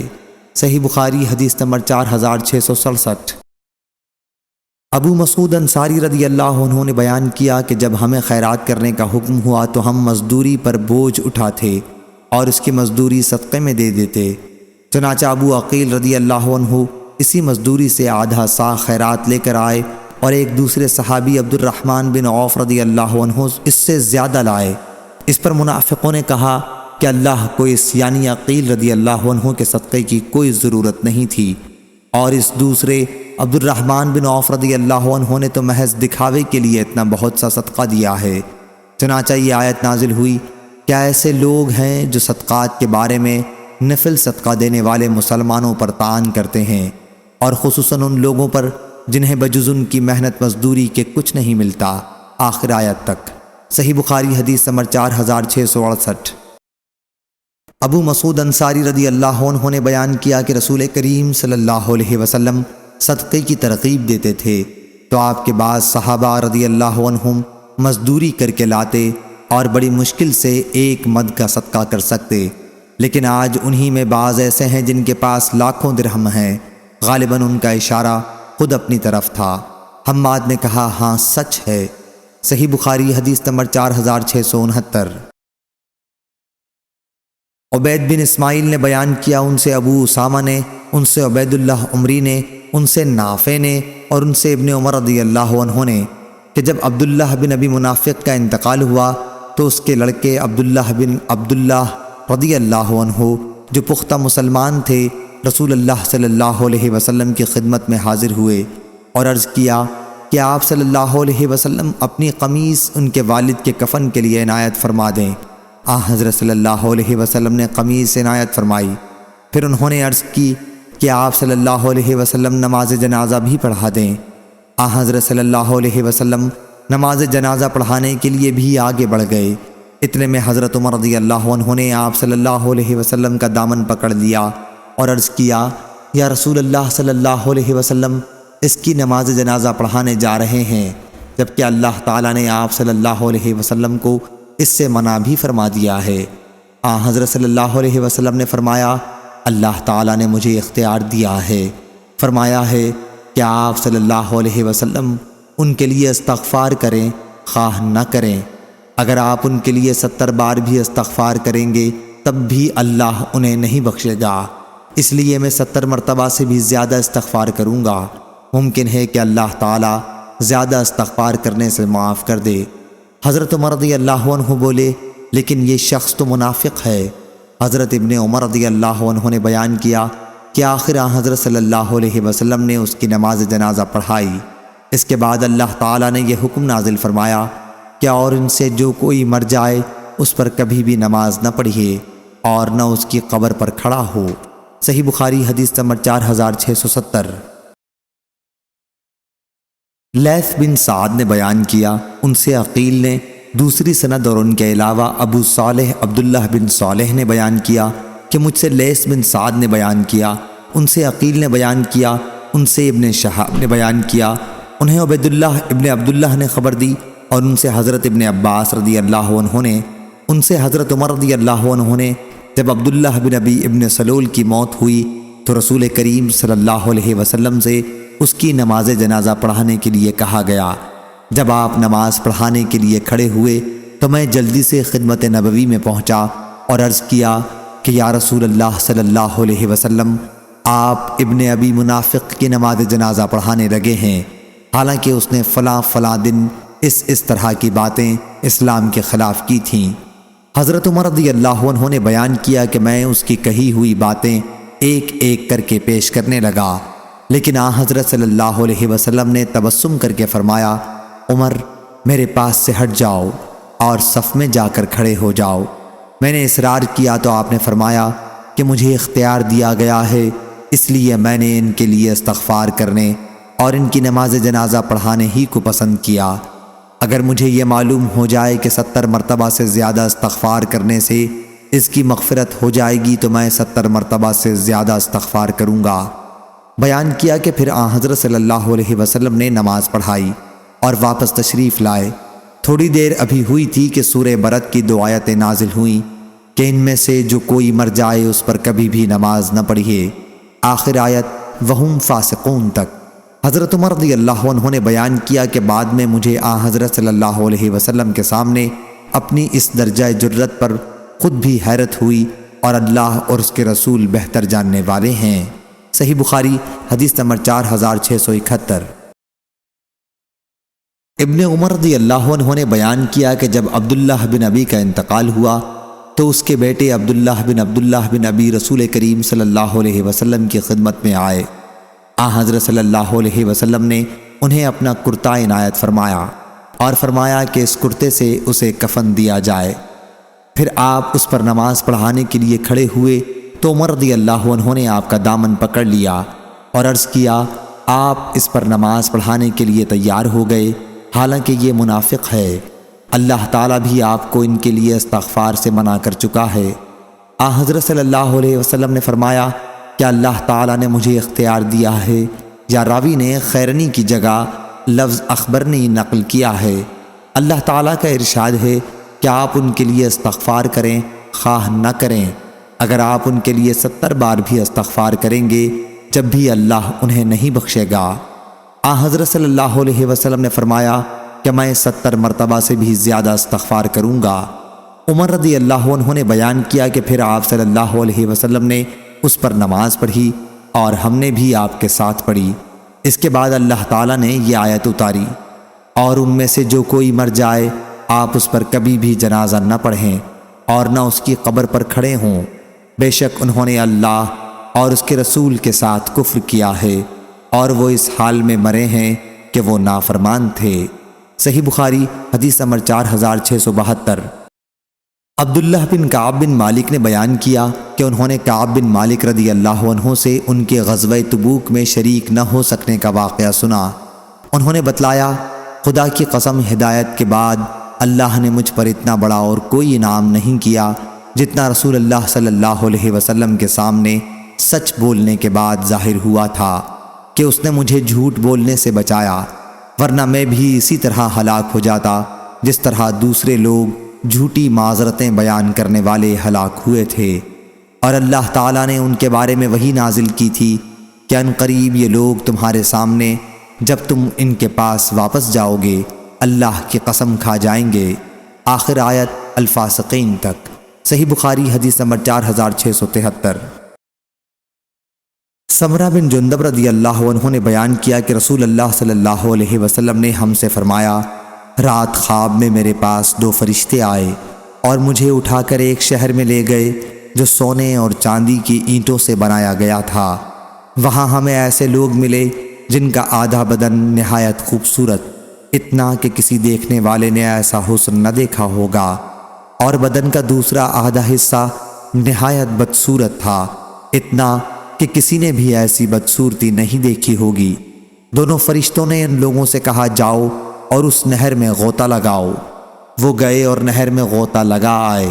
جب وہ ہمارے پاس آئے تو ان کی بدصورتی جاتی رہی اور اب وہ نہایت خوبصورت نظر آتے تھے۔ پھر فرشتوں نے مجھ سے کہا کہ یہ جنت عدن ہے اور آپ کا مکان یہی ہے۔ جن لوگوں کو ابھی آپ نے دیکھا کہ جسم کا آدھا حصہ خوبصورت تھا اور آدھا بدصورت، تو وہ یہ لوگ تھے جنہوں نے دنیا میں اچھے اور برے سب کام کیے تھے اور اللہ تعالیٰ نے انہیں معاف کر دیا تھا۔ صحیح بخاری حدیث نمبر 4674۔ معمر نے خبر دی، انہیں زہری نے، انہیں سعید بن مسیب نے اور ان سے ان کے والد مسیب بن حزن نے کہ جب ابو طالب کے انتقال کا وقت ہوا تو نبی کریم صلی اللہ علیہ وسلم ان کے پاس تشریف لے گئے۔ اس وقت وہاں ابو جہل اور عبداللہ بن ابی امیہ بیٹھے ہوئے تھے۔ حضرت صلی اللہ علیہ وسلم نے ان سے فرمایا، آپ ایک بار زبان سے کلمہ لا الہ الا اللہ کہہ دیجئے، میں اسی کو آپ کی نجات کے لیے وسیلہ بنا کر اللہ کی بارگاہ میں پیش کر لوں گا۔ اس پر ابو جہل اور عبداللہ بن ابی امیہ کہنے لگے، ابو طالب، کیا آپ عبد المطلب کے دین سے پھر جائیں گے؟ آپ صلی اللہ علیہ وسلم نے کہا کہ اب میں آپ کے لیے برابر مغفرت کی دعا مانگتا رہوں گا جب تک مجھے اس سے روک نہ دیا جائے۔ تو یہ آیت نازل ہوئی، نبی اور ایمان والوں کے لیے جائز نہیں کہ وہ مشرکوں کے لیے بخشش کی دعا کریں، اگرچہ وہ مشرکین رشتہ دار ہی کیوں نہ ہوں، جب ان پر یہ ظاہر ہو چکے کہ وہ یقیناً اہل دوزخ سے ہیں۔ آیت کا شان نزول بتلایا گیا ہے، یہ حکم قیامت تک کے لیے عام ہے۔ صحیح بخاری حدیث نمبر 4675۔ عبداللہ بن کعب نے خبر دی کہ ان کے والد حضرت کعب بن مالک رضی اللہ عنہ جب نابینا ہو گئے تو ان کے بیٹوں میں یہی ان کو راستے میں ساتھ لے کر چلتے ہیں۔ انہوں نے بیان کیا کہ میں نے حضرت کعب بن مالک رضی اللہ عنہ سے ان کے اس واقعے کے سلسلے میں سنا جس کے بارے میں آیت وَعَلَى ثَلَاثَةِ الَّذِينَ خَلَفُوا نازل ہوئی تھی۔ آپ نے آخر میں حضرت صلی اللہ علیہ وسلم سے عرض کیا تھا کہ میں اپنی توبہ کے قبول ہونے کی خوشی میں اپنا تمام مال اللہ اور اس کے رسول کے راستے میں خیرات کرتا ہوں، لیکن حضرت صلی اللہ علیہ وسلم نے فرمایا کہ نہیں، اپنا کچھ تھوڑا مال اپنے پاس ہی رہنے دو، یہ تمہارے حق میں بھی بہتر ہے۔ صحیح بخاری حدیث نمبر 4676۔ عبداللہ نے بیان کیا کہ میں نے اپنے والد کعب بن مالک رضی اللہ عنہ سے سنا، وہ ان 3 صحابہ میں سے تھے جن کی توبہ قبول کی گئی تھی۔ انہوں نے بیان کیا کہ 2 غزووں، غزوہ اسرت یعنی غزوہ تبوک اور غزوہ بدر کے سوا اور کسی غزوے میں کبھی میں رسول اللہ صلی اللہ علیہ وسلم کے ساتھ جانے سے نہیں رکا تھا۔ انہوں نے بیان کیا، چاشت کے وقت جب رسول اللہ صلی اللہ علیہ وسلم غزوے سے واپس تشریف لائے تو میں نے سچ بولنے کا پختہ ارادہ کر لیا، اور آپ کا سفر سے واپس آنے میں معمول یہ تھا کہ چاشت کے وقت ہی آپ مدینہ پہنچتے تھے اور سب سے پہلے مسجد میں تشریف لے جاتے اور 2 رکعت نماز پڑھتے۔ بہرحال آپ صلی اللہ علیہ وسلم نے مجھ سے اور میری طرح عذر بیان کرنے والے 2 اور صحابہ سے دوسرے صحابہ کو بات چیت کرنے سے منع کر دیا۔ ہمارے علاوہ اور بھی بہت سے لوگ جو ظاہر میں مسلمان تھے اس غزوے میں شریک نہیں ہوئے، لیکن آپ نے ان میں سے کسی سے بھی بات چیت کی ممانعت نہیں کی تھی۔ چنانچہ لوگوں نے ہم سے بات چیت کرنا چھوڑ دیا۔ میں اسی حالت میں ٹھہرا رہا، معاملہ بہت طول پکڑتا جا رہا تھا۔ ادھر میری نظر میں سب سے اہم معاملہ یہ تھا کہ اگر کہیں اس عرصے میں مر گیا تو آپ صلی اللہ علیہ وسلم مجھ پر نماز جنازہ نہیں پڑھائیں گے، یا آپ صلی اللہ علیہ وسلم کی وفات ہو جائے تو افسوس، لوگوں کا یہی طرز عمل میرے ساتھ پھر ہمیشہ کے لیے باقی رہ جائے گا، نہ مجھ سے کوئی گفتگو کرے گا اور نہ مجھ پر نماز جنازہ پڑھے گا۔ آخر اللہ تعالیٰ نے ہماری توبہ کی بشارت آپ صلی اللہ علیہ وسلم پر اس وقت نازل کی جب رات کا آخری تہائی حصہ باقی رہ گیا تھا۔ آپ صلی اللہ علیہ وسلم اس وقت حضرت ام سلمہ رضی اللہ عنہا کے گھر میں تشریف رکھتے تھے۔ حضرت ام سلمہ رضی اللہ عنہا کا مجھ پر بڑا احسان و کرم تھا اور وہ میری مدد کیا کرتی تھیں۔ آپ صلی اللہ علیہ وسلم نے فرمایا، ام سلمہ، کعب رضی اللہ عنہ کی توبہ قبول ہو گئی۔ انہوں نے عرض کیا، پھر میں ان کے یہاں کسی کو بھیج کر یہ خوشخبری نہ پہنچوا دوں؟ آپ صلی اللہ علیہ وسلم نے فرمایا، یہ خبر سنتے ہی لوگ جمع ہو جائیں گے اور ساری رات تمہیں سونے نہیں دیں گے۔ چنانچہ حضرت صلی اللہ علیہ وسلم نے فجر کی نماز پڑھنے کے بعد بتایا کہ اللہ نے ہماری توبہ قبول کر لی ہے۔ حضرت صلی اللہ علیہ وسلم نے جب یہ خوشخبری سنائی تو آپ صلی اللہ علیہ وسلم کا چہرہ مبارک منور ہو گیا جیسے چاند کا ٹکڑا ہو، اور غزوے میں نہ شریک ہونے والے دوسرے لوگوں سے جنہوں نے معذرت کی تھی اور ان کی معذرت قبول بھی ہو گئی تھی، ہم 3 صحابہ کا معاملہ بالکل مختلف تھا کہ اللہ تعالیٰ نے ہماری توبہ قبول ہونے کے متعلق وحی نازل کی، لیکن جب ان دوسرے غزوے میں شریک نہ ہونے والے لوگوں کا ذکر کیا جنہوں نے آپ صلی اللہ علیہ وسلم کے سامنے جھوٹ بولا تھا اور جھوٹی معذرت کی تھی، تو اس درجہ برائی کے ساتھ کیا کہ کسی کا بھی اتنی برائی کے ساتھ ذکر نہ کیا ہوگا۔ اللہ تعالیٰ نے فرمایا، یہ لوگ تمہارے سب کے سامنے عذر پیش کریں گے، جب تم ان کے پاس واپس جاؤ گے تو آپ کہہ دیں کہ بہانے نہ بناؤ، ہم ہرگز تمہاری بات نہ مانیں گے، بے شک ہم کو اللہ تمہاری خبر دے چکا ہے، اور ان قریب اللہ اور اس کا رسول تمہارا عمل دیکھ لیں گے، آخر آیت تک۔ صحیح بخاری حدیث نمبر 4677۔ لیث بن سعد نے بیان کیا، ان سے عقیل نے، ان سے ابن شہاب نے، ان سے عبد الرحمن بن عبداللہ بن کعب بن مالک نے، اور ان سے عبداللہ بن کعب بن مالک نے، وہ حضرت کعب بن مالک رضی اللہ عنہ کو ساتھ لے کر چلتے تھے جب وہ نابینا ہو گئے تھے۔ عبداللہ نے بیان کیا کہ میں نے حضرت کعب بن مالک رضی اللہ عنہ سے سنا، وہ غزوہ تبوک میں اپنی غیر حاضری کا قصہ بیان کر رہے تھے۔ کہا کہ اللہ کی قسم، سچ بولنے کا جتنا عمدہ پھل اللہ تعالیٰ نے مجھے دیا کسی کو نہ دیا ہوگا۔ جب سے رسول اللہ صلی اللہ علیہ وسلم کے سامنے میں نے اس بارے میں سچی بات کہی تھی، اس وقت سے آج تک کبھی جھوٹ کا ارادہ بھی نہیں کیا، اور اللہ نے اپنے رسول صلی اللہ علیہ وسلم پر یہ آیت نازل کی تھی کہ بے شک اللہ نے نبی پر اور مہاجرین و انصار پر رحمت کے ساتھ توجہ فرمائی، آخر آیت مع الصادقین تک۔ صحیح بخاری حدیث نمبر 4678۔ عبید اللہ بن سباق نے خبر دی اور ان سے زید بن ثابت انصاری رضی اللہ عنہ نے جو کاتب وحی تھے بیان کیا کہ جب 11 ہجری میں یمامہ کی لڑائی میں جو مسلمہ کذاب سے ہوئی تھی بہت سے صحابہ رضی اللہ عنہ مارے گئے تو حضرت ابو بکر صدیق رضی اللہ عنہ نے مجھے بلایا۔ ان کے پاس حضرت عمر رضی اللہ عنہ بھی موجود تھے۔ انہوں نے مجھ سے کہا، عمر رضی اللہ عنہ میرے پاس آئے اور کہا کہ جنگ یمامہ میں بہت زیادہ مسلمان شہید ہو گئے ہیں اور مجھے خطرہ ہے کہ کفار کے ساتھ لڑائیوں میں یوں ہی قرآن کے علماء اور قاری شہید ہوں گے اور اس طرح بہت سا قرآن ضائع ہو جائے گا۔ اب تو ایک ہی صورت ہے کہ آپ قرآن کو ایک جگہ جمع کرا دیں، اور میری رائے تو یہ ہے کہ آپ ضرور قرآن کو جمع کرا دیں۔ حضرت ابو بکر رضی اللہ عنہ نے کہا کہ اس پر میں نے عمر رضی اللہ عنہ سے کہا، ایسا کام میں کس طرح کر سکتا ہوں جو خود رسول اللہ صلی اللہ علیہ وسلم نے نہیں کیا تھا؟ حضرت عمر رضی اللہ عنہ نے کہا، خدا کی قسم یہ تو محض ایک نیک کام ہے۔ اس کے بعد عمر رضی اللہ عنہ مجھ سے اس معاملے پر بات کرتے رہے، اور آخر میں اللہ تعالیٰ نے اس خدمت کے لیے میرا بھی سینہ کھول دیا، اور میری بھی رائے وہی ہو گئی جو عمر رضی اللہ عنہ کی تھی۔ زید بن ثابت رضی اللہ عنہ نے بیان کیا کہ عمر رضی اللہ عنہ وہیں خاموش بیٹھے ہوئے تھے۔ پھر ابو بکر رضی اللہ عنہ نے کہا، تم جوان اور سمجھدار ہو، ہمیں تم پر کسی قسم کا شبہ نہیں، اور تم حضرت صلی اللہ علیہ وسلم کی وحی لکھا بھی کرتے تھے، اس لیے تم ہی قرآن مجید کو جا بجا سے تلاش کر کے اسے جمع کر دو۔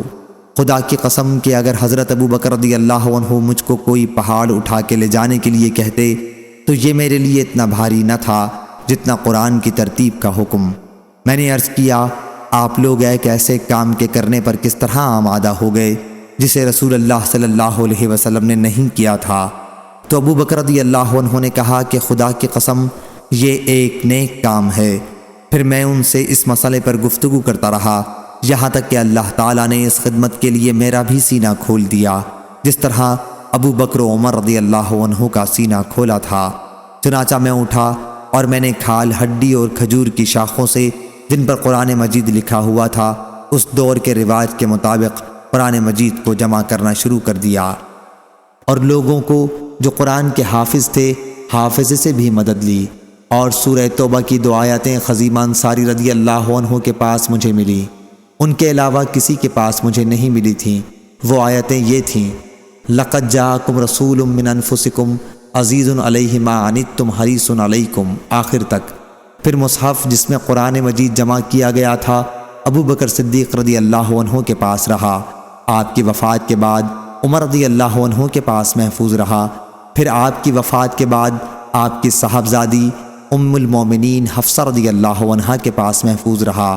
شعیب کے ساتھ اس حدیث کو عثمان بن عمر اور لیث بن سعد نے بھی یونس سے، انہوں نے ابن شہاب سے روایت کیا، اور لیث نے کہا کہ مجھ سے عبد الرحمن بن خالد نے بیان کیا، انہوں نے ابن شہاب سے روایت کیا، اس میں خزیمہ کے بدلے ابو خزیمہ انصاری ہے، اور موسیٰ نے ابراہیم سے روایت کی، کہا ہم سے ابن شہاب نے بیان کیا، اس روایت میں بھی ابو خزیمہ ہے۔ موسیٰ بن اسماعیل کے ساتھ اس حدیث کو یعقوب بن ابراہیم نے بھی اپنے والد ابراہیم بن سعد سے روایت کیا، اور ابو ثابت محمد بن عبید اللہ مدنی نے کہا ہم سے ابراہیم نے بیان کیا، اس روایت میں شک کے ساتھ خزیمہ یا ابو خزیمہ مذکور ہے۔ صحیح بخاری حدیث نمبر 4679۔ حضرت عبداللہ بن عباس رضی اللہ عنہ نے بیان کیا کہ جب نبی کریم صلی اللہ علیہ وسلم مدینہ تشریف لائے تو یہود عاشورہ کا روزہ رکھتے تھے۔ انہوں نے بتایا کہ اسی دن موسیٰ علیہ السلام کو فرعون پر فتح ملی تھی۔ اس پر حضرت صلی اللہ علیہ وسلم نے صحابہ رضی اللہ عنہم سے فرمایا کہ موسیٰ علیہ السلام کے ہم ان سے بھی زیادہ مستحق ہیں، اس لیے تم بھی روزہ رکھو۔ صحیح بخاری حدیث نمبر 4680۔